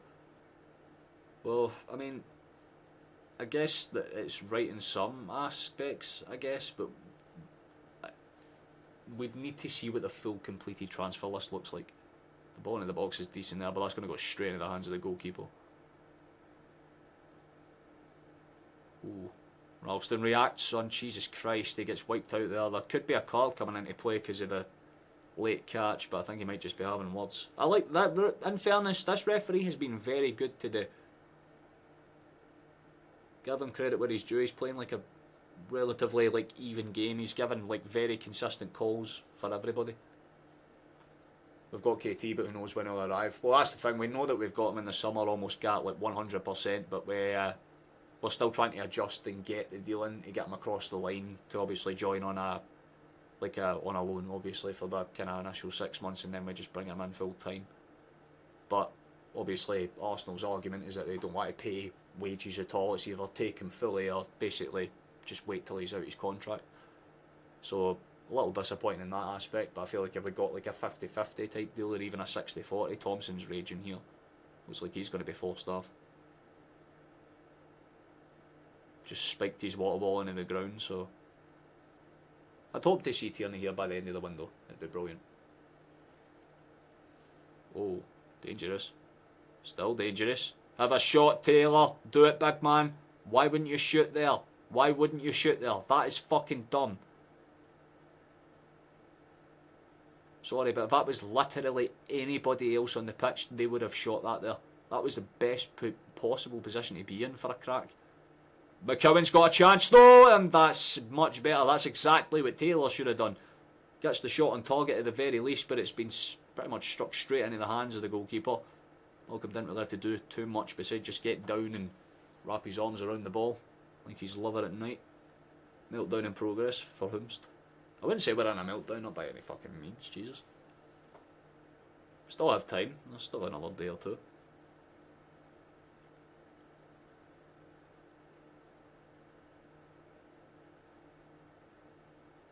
Well, to be fair, managers just make the decision if they want to open up the deal. So basically Rodgers would have just went, hey Kyogo, you've got a deal, do you want to talk to Rennes? And Kyogo would have said yes. That's literally how most transfers go, Chief. There's no like force out, because again, it's not as if we went, hey, we're selling Kyogo for fucking 10 million, however, like, first come, first serve. Like, nah, we genuinely just kind of waited until someone came in and actually gave us a decent enough offer. Granted. Oh, wait a minute, is he onside? Coons in there, but another big fucking miss, boys. Overhead kick! Oh! Overhead kick! Is it offside though, balls? It's offside, bollocks, man! That's so disheartening. He just scored an overhead kick and it's not going to count. No, Nicholas. I was going to say he messed up the first shot, but the second was fucking beautiful. Catches it perfectly on the left foot, overhead kick into the back of the net, but he was offside on the initial ball through. We've just seen Heritage get chalked off because of fucking tiny wee lines, man. Oh, that's so disheartening. That would have been fucking amazing.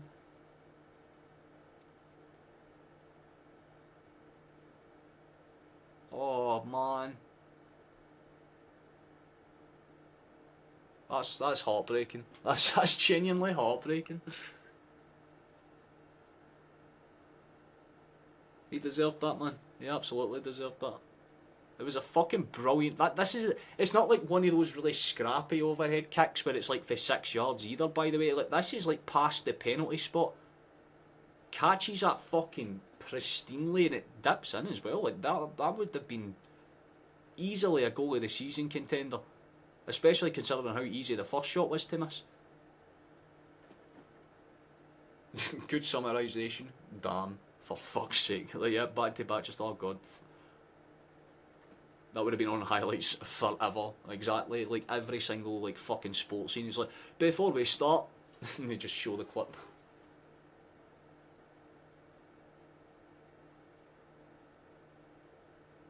Ooh.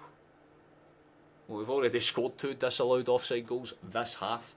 We should be 4-1 up. My prediction would be right now if it wasn't for the fucking fact that Motherwell's line is so high up. Speaking of the line, it looks like they're going to make some changes to it. looks like one of the fellas that have been tired out for a lot of the game. It looks like, man, when he says one of the changes, it's a case of who the other one is. I didn't see the who the other one is. Other 55 is off.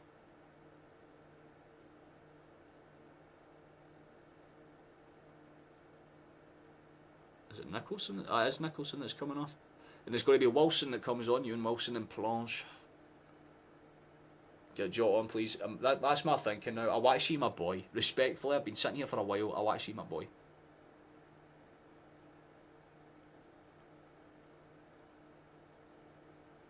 For every goal we score that gets jotted there. We're playing the game on hard mode. If we want 4 goals, we need to score fucking 8. It's a good way to teach your kids math if you have them.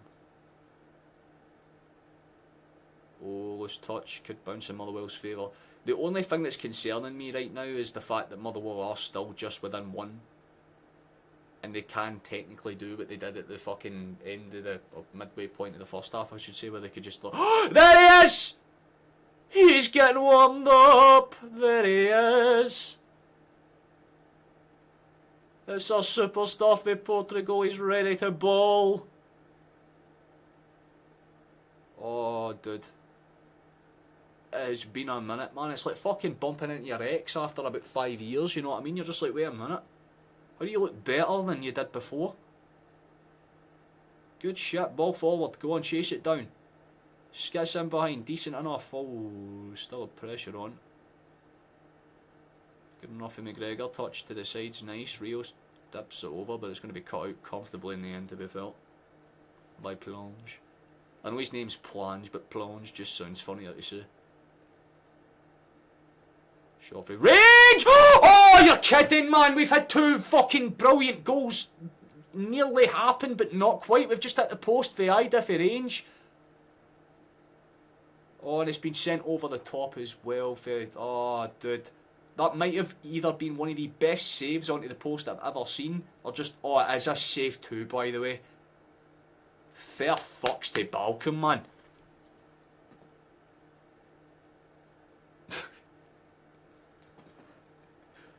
If I was gay, I would. I cannot even really argue with it too much, Blacksworth. I cannot even at all. It's a pretty valid point. But it looks like Arm's going to be coming on for McCowan, and here he is. Oh, it's our boy, it's Jota coming on. He's back. He's ready to ball. It's time to watch a good old-fashioned... Oh, he's here. Man's hair is more fucking fluffy than mine. Don't even know how that's possible. But nonetheless, we've got 25 minutes to see what basically our star signing this season's basically going to do for us. I mean, I know Ireland's like the more expensive one, but everybody, like Jota's Jota. Right, this is technically Return of the King, technically. Oh. Be interesting to see how he adapts to this, because I think he's starting on the right hand side. He'll be playing out of position for the first little stint. Here he is, first few touches in a Celtic shirt, plays it back towards Carter Vickers. We have to go for blood in the final 25, at the very least try and get one more on the board. Just ease that doubt in case Motherwell decide to try and go for a late surge themselves. And you can hear the Celtic fans singing the song, man. You'll love to hear it. Ooh. There's a ball into the box and it's dangerous. Layoff is... I was expecting him to lay it off, but fair fucks to Rio. He goes for like a half volley and it comes like this over the top. It was never going to be on target, but I respect that he tried. Oof. I really respect that he tried. That was not a bad effort at all. Oh shit, we just hit 15, eh? Fabulous, boys. Thank you very much. We're 20 subscribers. I was about to say we're 20 minutes away. Technically we're close to 20 minutes away for the game being ended, but we're 20 subscribers away from 1600, so that's very kind of you. Thank you to anyone that's helped us out. That's genuinely very, very nice. Good for on. Played in central, comfortable enough. Switch across, keep it composed, big man, nice enough. And we have a lot of space out on that left hand flank. Go for the cross if you want to, man. Plays it in instead. Good hold up. Still dangerous. It's kind of dilly-dallying around the box a little bit. Motherwell do clear the lines at the end, but Carter Vickers will chase his man down, hustle it out and win the throw in. Good stuff for him as well. Jury out on Jota. And the jury say that he's guilty of being a sexy bastard. What about it, Bob? I don't know what you mean though. Like, he's not going to be like full Hun scalping form straight away, let's be honest, but we just want to see him getting up to speed, getting settled back into the system, get a few passes off Motherwell. I was trying to say that's a foul, but I don't think it's been given. Why did On leave that one? I have no idea. You should have taken a touch and had to your Belgian belly, but nonetheless, still love you for trying. Ball sent forward and immediately just given away, so Celtic have another throw in. It looks like the Motherwell players are starting to get a bit frustrated. I don't honestly know why, but... Oh, whoa, it just cut back and the ball ran across the face. I don't know if Jota had a chance there. Oh, what a run that was. Fucking hell, I tell you what, if that's how he came back to the club, he looks like he's settled in pretty much instantly. That would have been an immediate impact. Gets on the end of a beautiful volley and it's not far wide.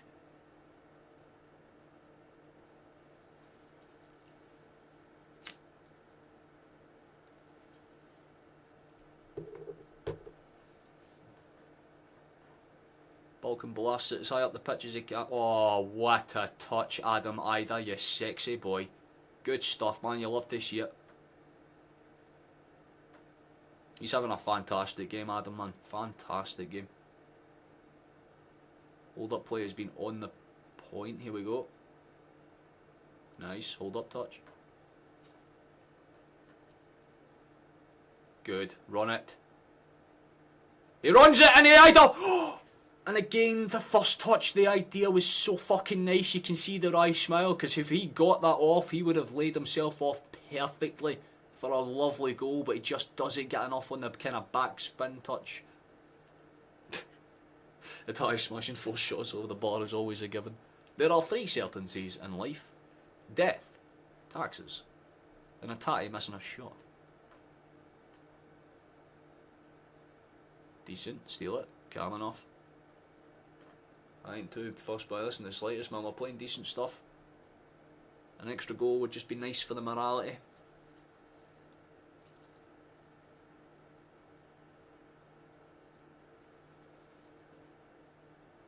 What a ball. What a ball, Arn. What a ball, Arn. Ida nearly gets there. Oh, that... Right, okay, like, and Chelsea's just made up for that loose pass or that attempt to not go for the ball at all about 5 minutes ago, because that pass was the ball of the game. The touch from Ida, again, wasn't bad. He just couldn't really sort his feet out to get the shot away before the defenders closed them down, but that was brilliant Route 1 football right there. It's the issue Motherwell are having. Anytime they try and step out, you've got Prawns trying to kind of cover space that he cannot get to in time, because as soon as he gets there, you've got passes kind of being sent out all over the... Oh, it's brilliant stuff, man. Genuinely brilliant football. That pass was fucking sexual, innit? Anyone that's watching this game, Megan's just made that point there. What a pass. There was just something super pristine and calm about it. Another pass like that for the corner kick would be fantastic. 71 minutes had been and gone, basically. Ball swung in. Oh, it is a good corner, I know, and Carter's just headed it over. Should have done a much better job at least putting that on target, but I'll tell you what, I ain't complaining too much at it either. That was half decent, not bad. Not bad at all. Ball sent forward. Arn has a little cut back, but it comes off him, and that will be a throw-in for Celtic regardless, so we'll take it. Don't think there's been any update in the Rangers or County game. There's been nothing that's came up on this feed, so... I'll tell you what, the fact that it's 2-1 when you consider the amount of chances that we've missed now. 2 disallowed goals for offside and VAR, respectively. A couple of sitters, we've hit the post after a really good fucking Balcom save, and Motherwell have had 1 shot on target and scored it. That pretty much sums up a game of FIFA. We're literally witnessing a game of FIFA. It takes a bounce off and it's going to be a throw-in for us anyway, so still in dangerous enough area. back, Ralston. Much quieter second half for him, but still a very good one. Played across towards Trusty, openings happening here, but we need to try and find quicker passes than that. Rio's going to try and funnel it in behind. It's a good take. Coming off, he doesn't. Lays it off, switch the cross to Ralston. There's definitely a cross coming in here that's pretty evident, and Maeda doesn't necessarily contort his body to take the ball down too great. The ball in for Ralston wasn't the best. The idea was there, but I think Maeda was wanting that kind of closer into his feet instead. Didn't necessarily get it.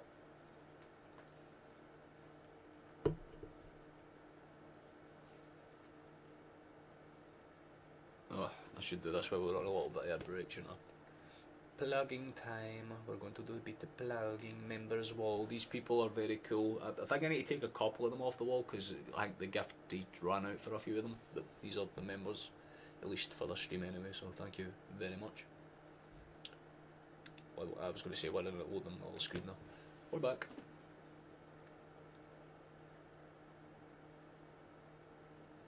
Reminds me of what we're watching the Young Boys game. It does feel like that a wee bit, you know what I mean? But we're comfortably the better team. There's no like stress about us actually kind of making too many mistakes, because the only time we've made like a genuinely bad error, we conceded from it. So just don't make another error, and that seems to be the kind of progress that we're doing right now.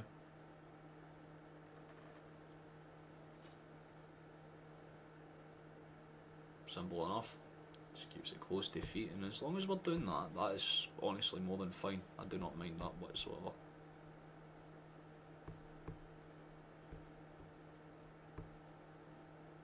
Calm. A little bit of pressure there. We've got out the edge of the box. Go and find the cross, Chief. Lays it off towards the edge of the area. One side, I don't know why, but that's a few times where a Celtic players just let the ball roll past them for some reason. Ralston's done it this time, but still dangerous. Jota.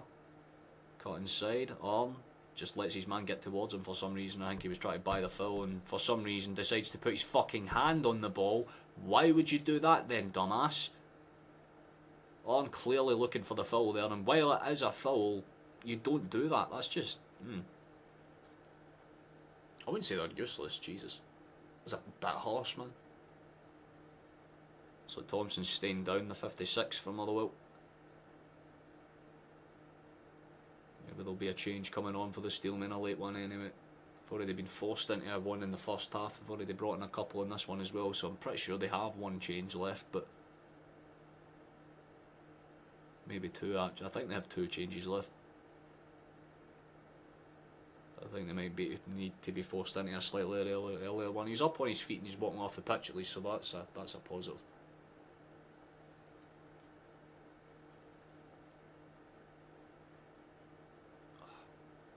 Could we get a wee like check going? How many likes have we got in this stream so far?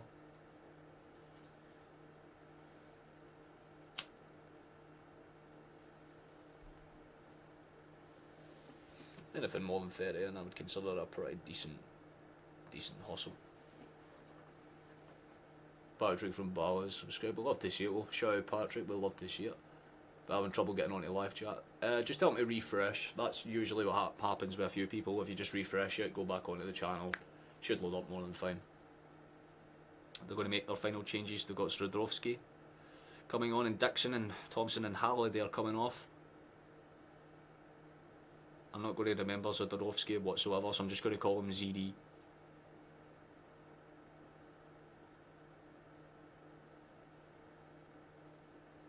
Pretty sure there's still no change between the other game and Govan right now. I'm pretty sure it's still 3-0 in that match, but Celtic are still getting the job done here. That's all that really matters, as long as we're getting across the line. So far so good. We've not really done too much in terms of goal scoring, but in terms of every other aspect of play, it's been pretty comfortable to watch. Definitely been the better side, it's hard to argue otherwise, but Motherwell are still within that one goal range. They can certainly steal something from us here. We certainly don't want another Dundee scenario to play out where we fuck it and then decide to overturn it very, very late. You'd rather put this to bed now. 20, well there we go, fantastic. If we can get to 30, that would be reasonable, I would say. That's a good ball in behind. We'll try to chase it down. Owen's going to put some pressure on. He isn't going to get there, but we'll keep the ball alive, and I think it's going to be played on an advantage anyway, so foul for Motherwell. I think they kind of got away with one there, just a tad.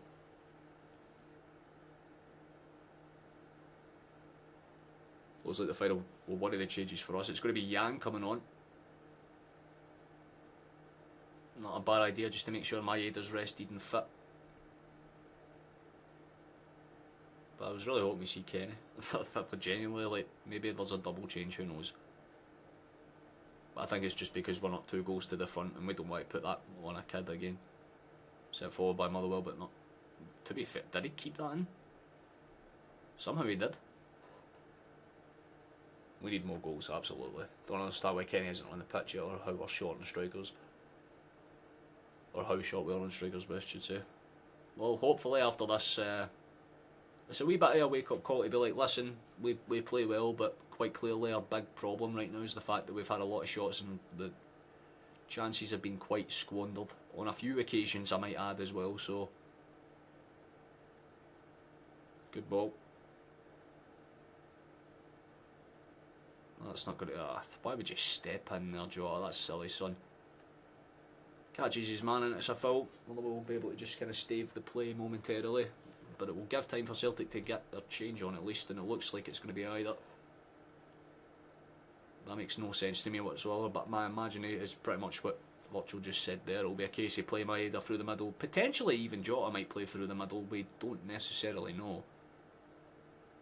I guess I'll confirm for you once we actually see it, but what I'd imagine is that we would play Yang out on the right, maybe push Jota to the left, or maybe we just keep Jota where he is and give Yang his natural position. But Maeda is off, definitely deserves his credit. Big man's had a very good shift, very good performance indeed. Got us a goal that's got us ahead right now.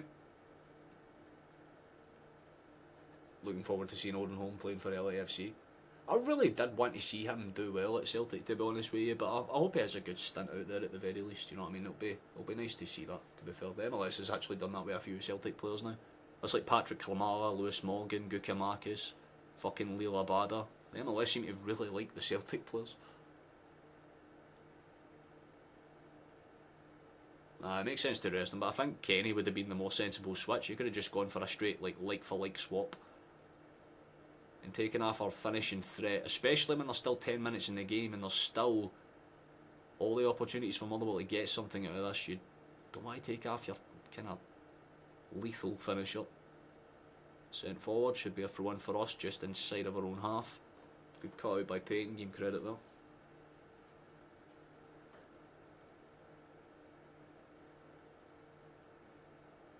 I think it's just to keep the defender switched on though, because if you have Maeda running through the middle, it means that they cannot just like double up essentially, because if they try and step one into Maeda can just spin them on the shoulder and get in behind without too much fuss, so they have to be a wee bit more switched on centrally, but it means that they're going to have to sacrifice the wings, so it's a case of obviously, loose ball, get to that one instead, nice enough for Taylor. Poor giveaway though, and Motherwell will have the ball back inside our final third. Taylor does win the first one, gives the ball away, a couple of bounce arounds, and it's eventually played towards Trusty, who just kind of sipes it forward looking for any open lanes, popped up, and again headed on by Motherwell, good takedown. And there's that Sudowski fella that's managed to kind of pop it into space. It's dangerous out on the far right hand side. You got 3 or 4, what a challenge, brilliant shift for Jota, brilliant challenge, and there could be a run down that side. Maeda's there, temporarily tries to chase his man down, and it does force the throw in at the very least. It's the advantage of having very, very, very fast wingers. You've got Jota on the left hand side that was looking for that quick switch out towards you. Maeda making those off the ball runs. You've got Yang on the far side ready to basically cause damage as soon as there's an opening in space. Very decent across the board. Taylor's got the throw in the far side, just with roughly in line with the box.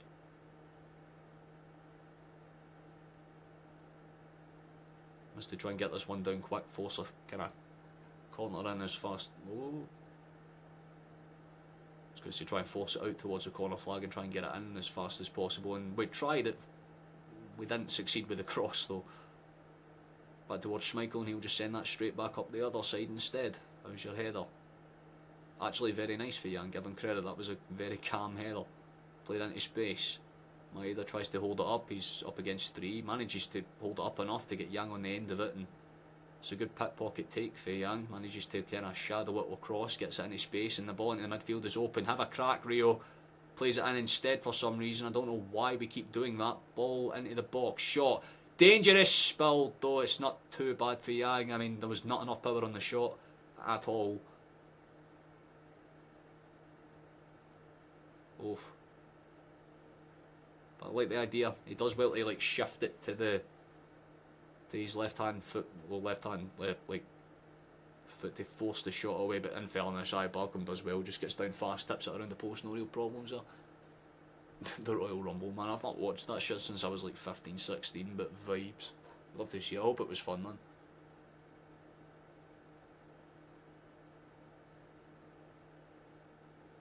It is on the lowest possible settings, brother, I can assure you of that. It's on conservative. Usually with YouTube it's like ads every, give or take, if it's on like the fastest setting it's ads every minute. I'm not even joking when I say that. It looks like we're going to make a midfield and defensive change. It's going to be Scales coming on, which is quite an interesting one, and it's going to be a midfield change in Paulo. I don't mind that.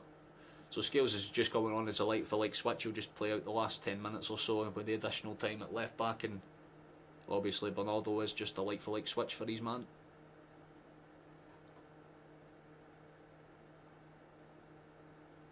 I don't think we can send him out on loan right now though, because we've already sent Paul away. I don't think we'd want to give away a set of wingers, especially with how fucking injury prone our team tends to be at the worst of times, so I think it makes sense to just keep hold of him. He does need to develop a bit of a fucking shot. That's his only problem, man. He's good at most fundamentals. He just needs to be a bit more clinical inside the box.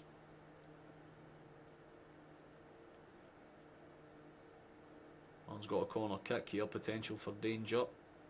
Over everybody, flicked on by Carter. There's going to be a chase down and it's going to be one back. Good feet for Dyson. Lays it across, brilliant pass as well by the way. Carter's got it, just lays it off. Across to his man, the Belgian has it on. Decent enough in girls, no real fuss with that one at all. Ralston, 1-2, simple pass back into space, nice. Just taking one touch and moving it, very simple for Celtic and very, very effective. Scales. To JOTA. Brilliant feet for the Portuguese man, gets past his man, still going, no, fucking hell man, he nearly got past about half of the Motherwell side to force the shot away, but it was a great last second step in for one of the defenders at the back there. That would have been fantastic.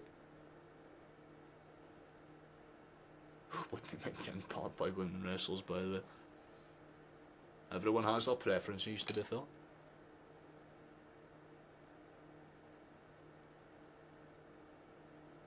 To be fair, well, I get it to an extent. You say that what happens if you get sweet chin music that I fucking nowhere, man. Good. Oh, lovely. Ball into the box is dangerous. It's over everybody. And again, Yang, for some reason, just seems to be allergic to getting the shot on target.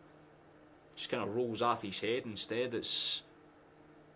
I mean, it's interesting because you had JOTA basically languishing in there, trying to make that near post run. Goes over him. Arlen can't time his run well enough, and then it's just about passed by Young. 100% coffee, 100%.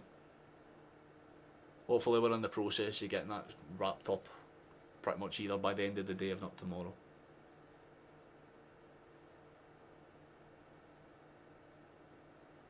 Good pop up, how's your control?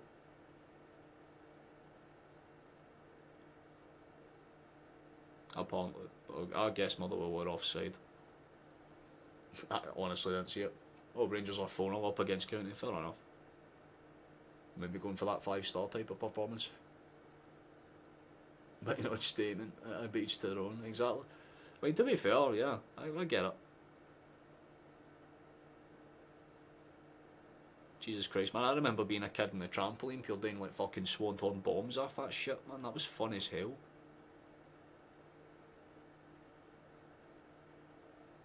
Oh, break.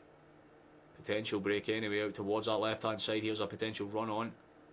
Great cut in for Jota, holding his man up, still has it. Shot! Straight into the hands of Balcom, but again, he is really wanting that goal. He's running at them as soon as he gets on the end of it every single time, but it's so refreshing to see a winger actually cut in on his man. You've got Kuhn that can do it on the right hand side, and you've got Jota that can do it on the left. Those two are going to be deadly, man. Pop off challenge, played back in. Jota hold up touch, plays it simply back towards the skipper. McGregor shifts it across towards Carter.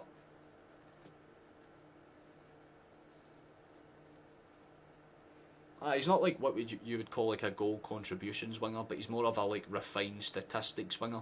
Where if you actually look at like the simple things that he does, like the pass success and all that stuff, it's not bad. It's about the same as any other winger that we have, but he just doesn't have that finishing edge. He's a bit more creative, and I like that for the most part. I just want to see him kind of work that into his play a bit more over the next 6 months or so, especially if he wants to be fighting for game time. Looks like some of the Motherwell fans are starting to clear out right now. I think they might think this one's over. 88 minutes have been and gone. We've got 2 minutes, whatever's left of additional time on top of it. It's been a very, to be quite frankly honest with you, stale second half from Motherwell. They haven't really been able to do too much in terms of offensive creation whatsoever. Celtic have had their moments, of course. We've had, the 2 disallowed goals, a post shot, a couple of real opportunities that we could have done something with, and for all the effort we've done, we've still just got that 1 goal advantage. But at the end of the day, that's what matters. You get across the line with 3 points, and 3 points is as good as we could ask for, to be honest with you.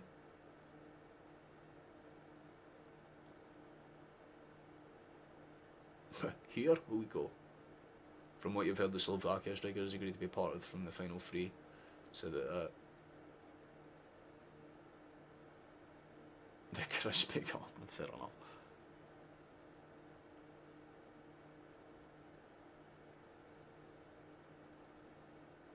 Jeff Hardley's still done right.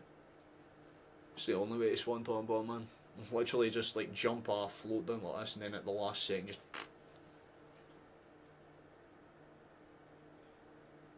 And with 30 seconds of normal time remaining in this one.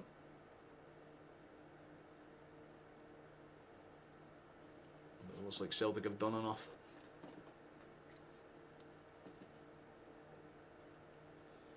Can say it's been the most comfortable performance of all time, but I think over the course of the 90 minutes it's hard to argue that any other team besides Celtic deserve all 3 points for this one.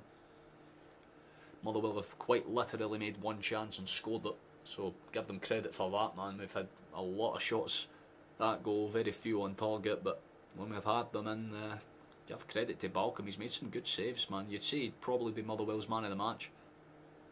Without him, this easily could have been about 4 or 5.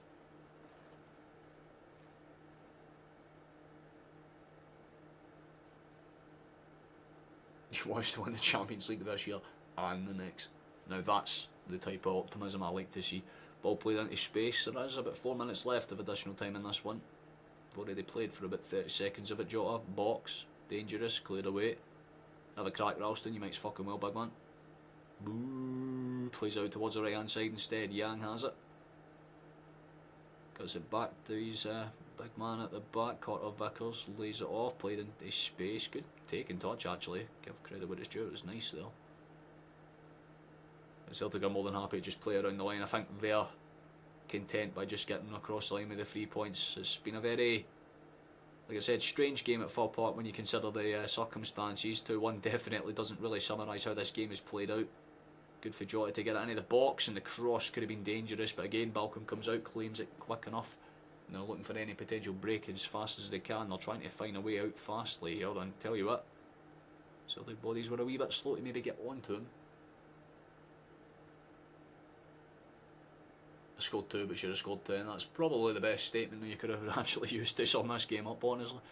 Could have had 4 or 5, arguably more than that, but I think for the most part there's not too much to argue about. I mean, you give Motherwell their credit for keeping the game close. They've played very defensively frustrating at times, but besides that they have not really offered too much to this game. Good play inside. Got to say, for the little bits that we've seen for Jota, though, it's promising. I mean, guy's forcing chances, he's doing his best to get into the box. It's always good to see someone settle in and immediately go for this. And while it's not the best performance on the planet, there's certainly good keynotes to take from it, absolutely. Got about a minute and a half left, give or take, from here.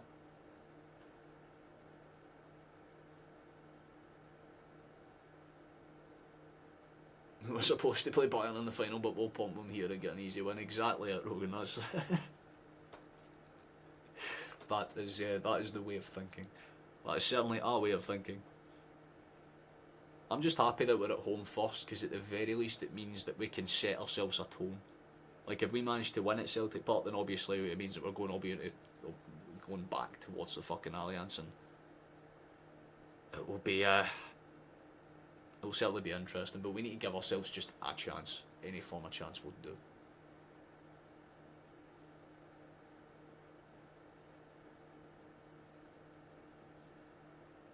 Well, only got about 45 seconds left. 45 seconds left, and then this game is done. Can't say I can complain about it too much. Like I said, very, very simple performance for the most part. Not the best. That's a great ball through, actually. Hold on. Oh, they've stopped. Big mistake in the back. Surely. Yes! JOTA!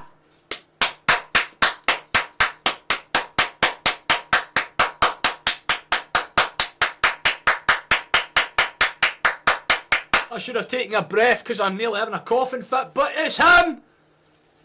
It's our boy! He's back!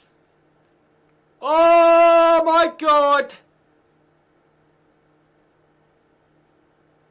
Oh, it's done it! He's done. Please don't tell me he's offside. If he's offside, I will actually break something. But he's on the wing, and more importantly, boys, he's on the fucking score sheet! That's game! His hair is flowing, man. Look at him fucking go. Look at the smile on his face. He's near enough in tears, man. He's actually crying. Oh my god, my... You can see how much that fucking goal means to him, man. He's actually trying to hold back tears. That's how you can fucking tell how much he's missed that feeling. Let's go, big man! That's when you know you've got a player that's willing to play for the fucking badge. That's genuinely so fucking nice to see. What a way to cap off the game. We put it to bed in style. Go on, big man. We fucking missed you. We absolutely missed you, big man. You fucking take it and you take it and welcome back. You deserve to fucking feel that emotion, big man. You let that out. That is genuinely fucking nice to see. I think he's realised that he's finally home, boys. I think he's realised. That's fucking amazing, man.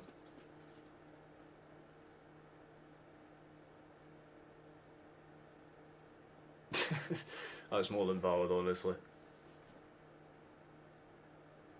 Can't wait to see who else comes in. Well, I mean, if they're just as passionate as Jota was there, then I'll tell you what. Then I will tell you what, we have a very good odds to do some damage, but that is full time, and I'll tell you what, very pleased. It's not exactly what we were expecting, but for the most part, gotta love that. All the fucking emojis for Megan, we love to see it. Get them in, boys, get the Celtic badges out, we love to see it, man. What a way for Jota to come back, man. I wanted to see him get in the score sheet, and he does. I was not expecting that reaction, but it shows you how much he cares, man, and that's fucking lovely to see. That is genuinely lovely to see. But we win. So we know what we need to do now, boys, right? We know the drill. It's time to yell very loudly, so get ready for that. Please make sure, if you haven't, subscribe, because this is something that we do as a tradition if you're new here. So yeah, time to do what's necessary. Time to yell. Time to yell very loudly for vibes. Right.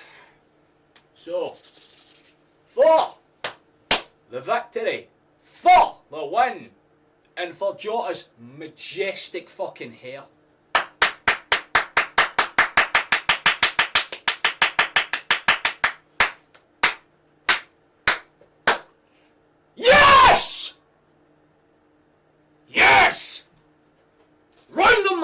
I'm so fucking pleased.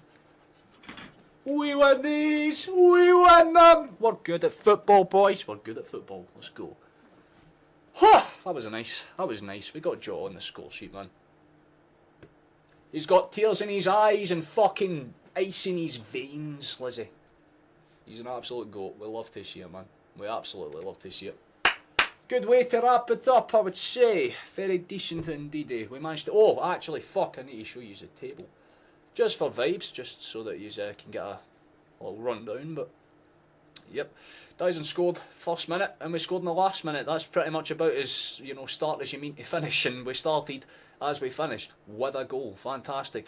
I kind of popped up in between to make sure that we kind of had that little bit of a lead to defend. Obviously, Armstrong's goal coming not too long beforehand, but at least we managed to respond in kind. 2 shots from... They actually did genuinely have 2 shots. I was, like, sarcastic. I thought they had more. But 2 shots, 1 on target for them, 90% of the ball. 18 shots, 9 on target for us, and we managed to score. So 33% conversion rate when we've had the shots on target. That's something to be positive about.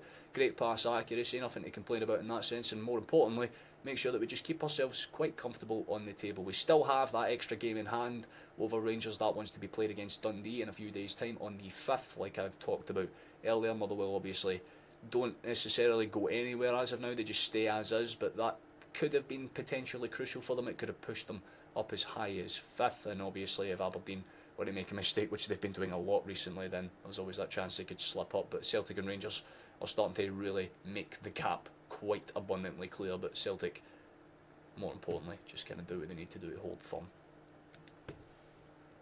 Majestic blunt, exactly. Where the fuck is it? It's over here. It's the celebratory one. The celebratory blunt.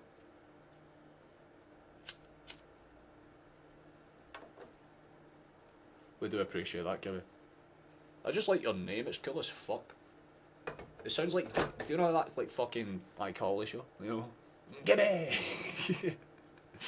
Gives me that type of vibe. You was almost going to skip this game, you're glad you caught it. Glad you caught it as well, Blackman. Really happy that you caught it as well, Chief. My lungs. Wah! I'm happy though. I'm very, very chuffed. Pleased for Jota. I am chuffed. Absolutely chuffed for Jota. He deserves all the kind of credit in the world, and you can tell that reaction right at the end, that summarises so much to me, you know what I mean? How you doing, Sarah? Nice to see you, man. Hope you're well. Or Sarah, I'm sorry. Hope you're doing well. Hope you're enjoying yourself. Did you manage to catch the game? Because it was very good. I'm very pleased with it. We made that harder than it needed to be, 100%. But all that matters is we win. And we win in style. It's always nice to win in style, so I can't really complain about it too much, you know what I mean? Like, every aspect of that game could have been a lot more comfortable, don't get me wrong. You don't want to be 2-1 up in the 90th minute, especially away from home, because there's just that slight chance you could always fuck it. But, nah, this is just dog, Chief. Simple, effective dog. I can because it's the weekend, you know what I mean? You know, I'm allowed to have one. You had 3-1 on and you cashed out in the 85th minute, for fuck's sake, oh god damn it, but you got the 4-0 right on Rangers. Decent, at least you got that. Jota scores in 94 minutes, if only you'd left it to the end. If you did, that would have been the perfect capitulation of the game. Man, you would have been able to get 2 Glasgow bets back to back, and Jota scored in the last minute. While that would have been really nice for you, it would have also been heartbreaking at the same time. You're happy supporter smokers, hell yeah, man. To be fair, I do not smoke anywhere near as much as I used to. I used to be really bad. Like, really fucking bad. But I've tried to, like, get my shit in check. Like, you'll usually see me smoking, like, a joint. What usually is, it's one of 2 things. It's either, like, a roll-up, or it's usually, like, a, you know, tobacco mix type thing. And it's just to make sure that I'm obviously still fucking somewhat, like, focused, you know, because if I'm just, like, kind of commentating over a game and I'm just sitting here gouched, like, oh, my aid has scored. It's going to be quite a boring stream, so yeah, gonna have to make it interesting in some capacity, right? Disagree that it was a woeful performance. I thought it was a fine performance, just about taking the chances. Like, I didn't see any negatives apart from the goal conceded. Passing was fine, and also some good, just some good. It was some good. It was some good for the soul. That's the way I'd look at it. Do they still have majors over there? I think so. be very surprised if they didn't.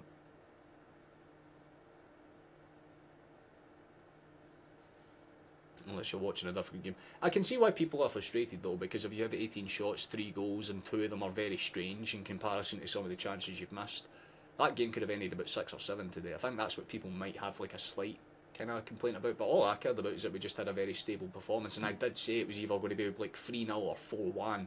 That was the scoreline I kind of settled around, and 3-1 isn't far off it, you know. I had the right idea of how the game was going to go. It was just a case we didn't maybe take an extra chance or two that I thought we maybe would have. It was anything but woeful. Yeah, genuinely, it was a very sub-standard type of performance. It wasn't the best thing we've ever seen, but it was good enough, you know. There's certainly, you know, a lot of silver linings you can draw from that cloud if you want to consider it a dark one. I think Jota's skills in the wing will make a massive difference against the low blocks that we face in every single game domestically. Not just that, but in Europe as well, because he was able to take it out and get crosses in as well. He was actually mixing in with the strikers. He was rotating with Maeda, giving them a bit of open options, which is always nice. So I'm more than content with it. Genuinely so content with the way we played. Jota getting a goal's always a massive bonus as well. You're in Thailand just now. Hell yeah, it's legal. They've got it working in a really cool way. Nice vibes everywhere. Thailand, yeah, I can imagine that. I can't say I've met too many people from Thailand. Anyone that I have, they are very chill people. It honestly never made sense to me why they never had weed legalised in the first place. But good for them, as long as they're enjoying themselves. We caught the last 20 minutes emotional for Jota though. I know, that was the part that kind of caught me off guard. I wasn't expecting him to cry, but it shows how much he's missed us, and that, I mean, honestly, that's how much I fucking missed him, because I was practically doing that when I heard that he left, man. I was sitting in my chair in literally this exact fucking spot, just going like this. Because I remember having to actually, like, sink in the fact that my favourite player was walking away, and now we've got him back, and he's looks like he's never left. That's the big thing for me. He has just settled right back in. So if he can keep doing that over the next few match days, I'd like to see him start against Bayern. I would love to see him start against Bayern. Are we going to get anyone else in this window, or is it we just getting rid of our players? There are players we're looking at, Stephen. Keep an eye out for, obviously, you've got Stradec from Bratislava, that's the main one right now. You've got Oliasfor from Stranspasor, the right winger. Apparently we're talking about potentially getting him in. There is Malacia, the left back from Man United, that we're potentially bringing in on loan if we can't get an agreement with Arsenal over getting Tierney in on an emergency loan for those 6 months. There was my brain shut off. There was someone else. Why can't my brain think? There was another fella, but my brain ain't quite catching on just yet. I think there was a fella for Bruges we were looking at, but I can't. What was his name again? Fucking Onyedika, I believe. One of the. I'm not too sure. I may be way off on that actually. But apparently there was a rumour about him. I mean, Kun Maeda and Jota is a different sounding fucking beast, man. Motherwell hobbing the ball into the one, wobbling the ball like Wimbledon. Celtic so many pass backs, and Attai struggling to make a pass. Attai had some of the best passes of the game, Chief. Maybe woeful too strong a word, but not up to usual standard. Yeah, that's pretty much, yeah, like not, you know, substandard, but good enough, and that's all that matters.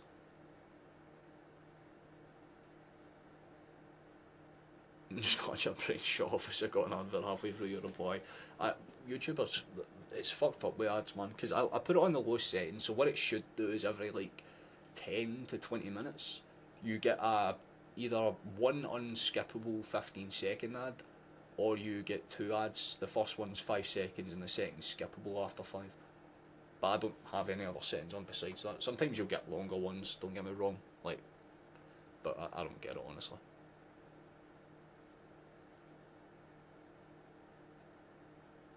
Can't make out a fucking word he's saying.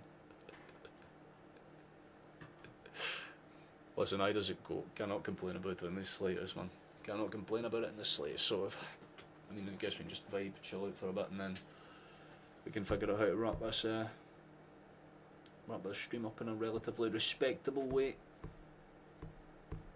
And close down this, and I can close down that because I don't need to monitor the Streamlabs thing anymore because I'm not keeping tabs on a bunch of different things, I guess.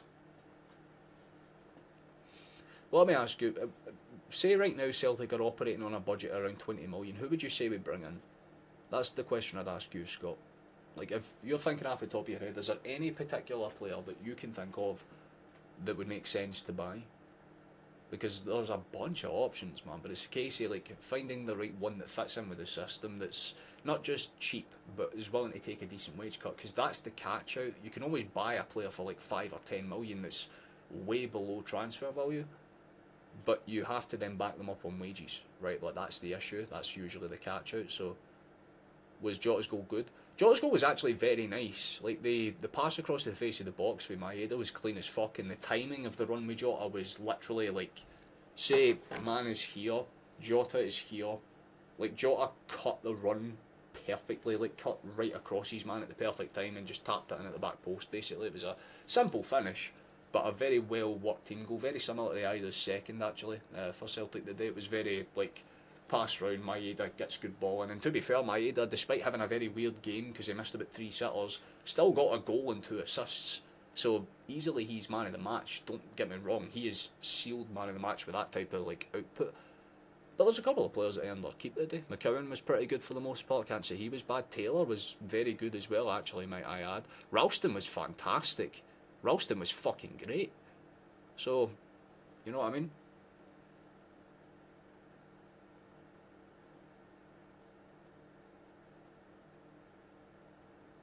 Just the finishing, Virtual.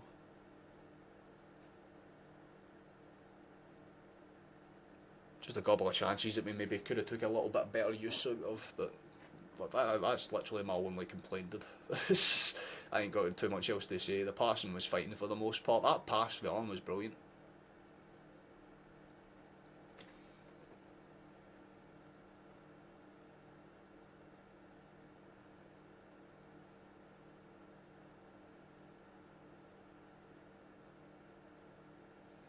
Players not working or playing together as a unit by late or lunch.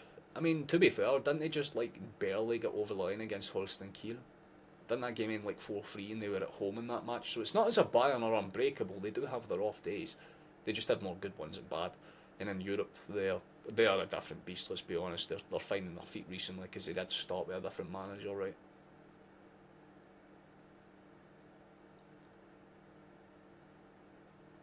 Rodgers is in control of let me try that again.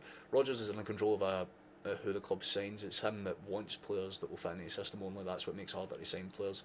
It's the cost money, and clubs don't want to sell, especially this late in the window. Because last second additions are all well and good, but that means those last second additions are subtractions for other teams.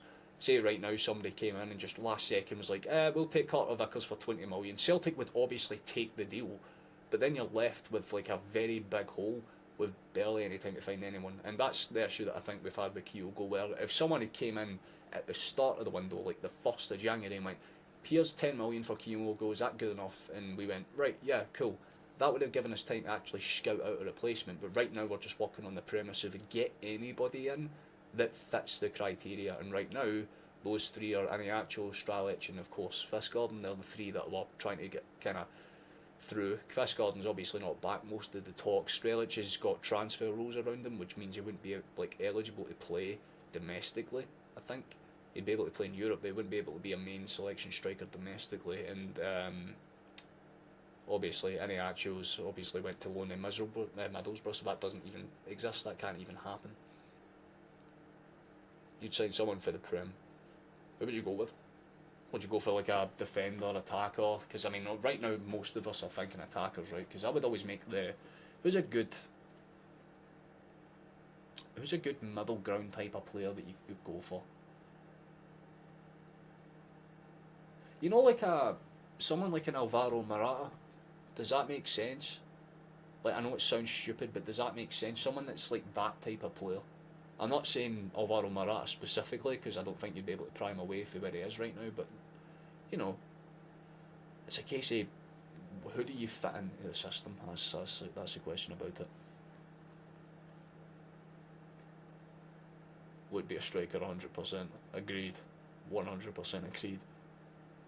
Bayern isn't the team of old. We should respect them but not feel them. 100%. I'm in agreement with that. Like, I've watched enough Bayern games this season to know that they're not like unbroken gods. They can be beaten. It's just a case you need to expose that defence. Like, their midfield, if they have a good game in the midfield, it's going to be really hard to get anything going because their midfield is easily one of the best on the planet, full stop. Some of the players they have, Musiala, fantastic, like genuinely such a great threat. Obviously Olise as well, he'll probably start against us in the Champions League and he was fucking brilliant too.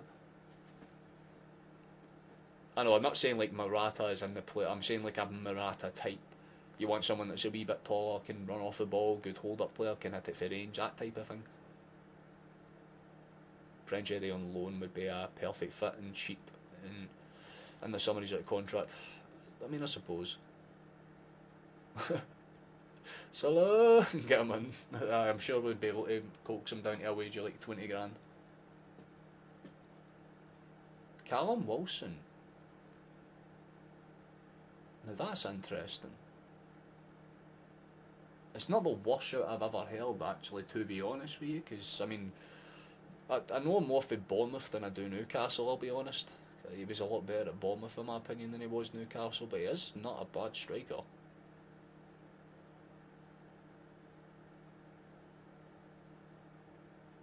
See where Ronaldo's doing. Sure enough, man. One of lols, man. Alright, get the plane, boys. Head over to Saudi Arabia. See if you can get me signed for like 30k a week. Ronaldo would look at you like you're insane, man. So what the fuck, man? What are you trying? Like 30k is what I make for like just waking up and jacking off in the morning over here. Like, do you think I'm going to be flying out? Nah, not happening. Not a chance in hell.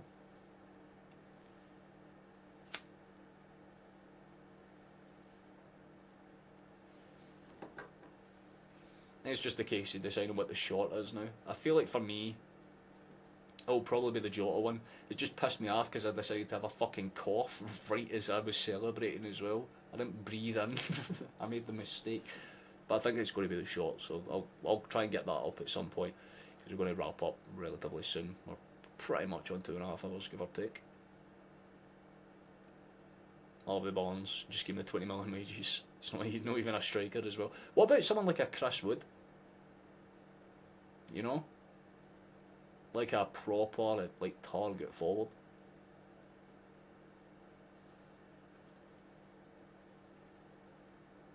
Because there are options for sure. Like who's a good? Let me think across the board. Who's like a decent middle of the road type of player?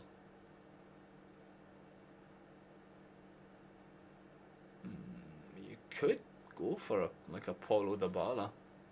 He's within that range.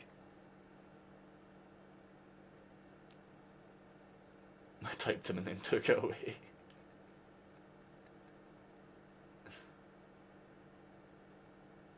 Yeah, that's the issue. Trying to get him away from Forest would be impossible with how good he is. But like at the start of the season, yeah, you'd probably been able to get him for like 7 million or something, and probably a wee bit more in wages. But now, much harder. But you want someone like that, right? You want like a good, proper, straight up fucking, like straight up traditional striker, because they're very rare in today's game. You want someone like that. We need another Bruni.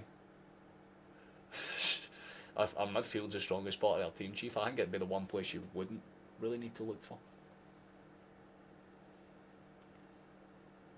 That he is. But if you offered him European football, there is the chance that he would probably be able to take it. You know what I mean? You can tempt players like that. That's what brought JOTA back to Europe in the first place as well, so you need to think about it like that. There's another good shout. I say we could generally just say fuck it, right? Go to the Saudi League and just hit Karim Benzema with a decent fucking offer.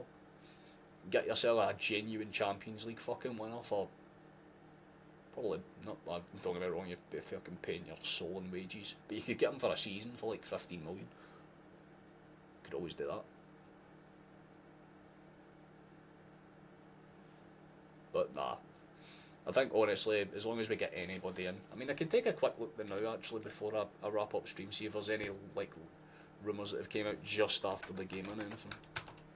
But I would be, I'd be very surprised if there was.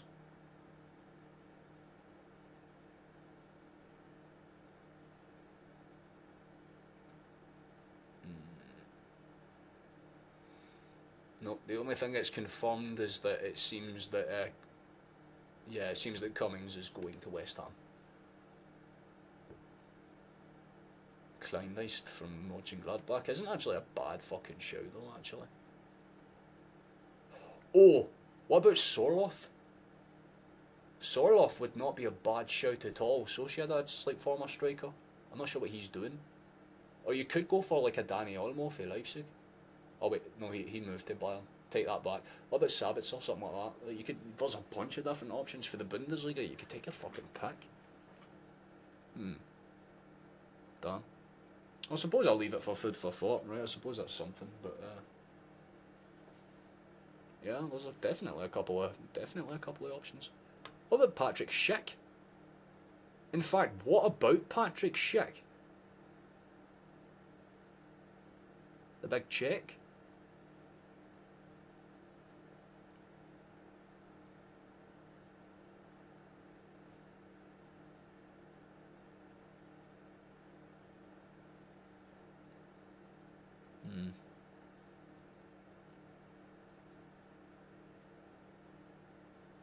Oh, it was Barca. Alright, fair enough.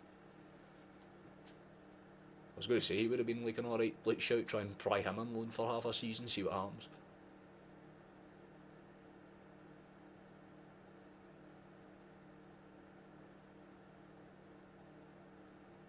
True, but it's Victor Boniface who usually plays up front and all that for them, right? That or that mad fucking Alvarez. Go to Tottenham and get Mickey Moore or Dane Scarlett. I can maybe make a case for Scarlett because he was alright in that game against that Swedish team in the Europa League that they were playing. Yeah, and as Rab just says, it's more or less about who Rodgers deems as a fit, and he might go for someone like a Jamie Vardy for all you fucking know, because I mean Vardy's done everything you need to do in the Premier League. The guy's played in every single tier in England. They might as well fuck off and complete some tiers in Scotland, right? And just Joseph Hale. I guess you mind song, Chief, you know you want to. Just smile at him and he's like, fuck it, man, I'm getting sick anyway. Yeah, you can take him for like 4 million. So, yeah, good enough. I'm going to get ready to wrap this one up because we're pretty much done relatively, pretty much done everything here, I think. So, good enough. I'm going to, well, I need to actually go and do stuff not too long after this, so like I said, I'll try and get like that shot up as fast as possible. I'll be on my phone. I finally got all my shit working again, so I can actually I've been using my Instagram a little bit over the last week or so, and I've been trying to fucking get back into using things like fucking like Snapchat and what's it called, Threads. So there's all that shit that I'm trying to hang again. So it's amazing what happens when you forget a password to accounts, man. But yeah, let me just get the outro music. Where? There we go. Good enough. Just pay for the Danish guy, yep. Get Chris Gordon in. Get my boy, get him in. Otherwise, Peter Law will realistically be found in a parking lot somewhere, most likely. That's all I'm saying. That is all I'm saying. But on notice, it's time to wrap this up. So, thank you for watching, thank you for coming along. If you've been here for the whole stream, if you've been here for just a little bit of it or whatever else, then thank you for joining us, we do appreciate it. We managed to actually get the 15, well, I'm saying 1580, it is 1580 actually, I was right. Fuck you, brain, I was correct, there we go, right, well 1580, so we managed to do that, fantastic, we'll take that, you know what I mean. Hopefully over the next course of this month we can try and push towards getting towards like at least 1600 by the end of the month. That'd be quite a deal. Yeah, Spurs is all money based, but we could get Scarlett on a decent deal, 100%, 100%. But yeah, like I said, if you want more content, you can wait an hour and a half and you can get access to the shot that will be on this channel if you want to. Of course, there's the videos that I make as well. If you want something that you haven't seen or maybe haven't seen, there's a link in the description if you want to go and check out the UCL vlog for the Young Boys game if you haven't seen it. And of course, I'll be in the Discord for a little bit afterwards as well while I kind of do this shot, but I do have places to be later on today. I have to go and pick up some things, so I won't be in there for too long, admittedly. But yeah, thank you for taking the time to join us. We kind of love to see it. We'll be going again. I should probably pull this up just before we call it fully. I didn't mean to click on that. All that, fair enough. But this is the last thing that I need to kind of call it, because of course we're up against these boys. It's a late kick-off, so you have some time for that at the very least, so, you know, take it that way you will. But 5th of February, I'll be live at about 7:30 on that day, so you know the drill. And yeah, I think that's basically it. So thank you for watching, and as always, Celtic are still the best goddamn team in the world. Catch you in a few days. Bye. See you. Have a good night, everybody. Fair enough, Rob. No. No. Bye. Enjoy. Have fun. Have a good night. Celtic up, go team. That team right there. JOTA is back on the win. We fucking mad!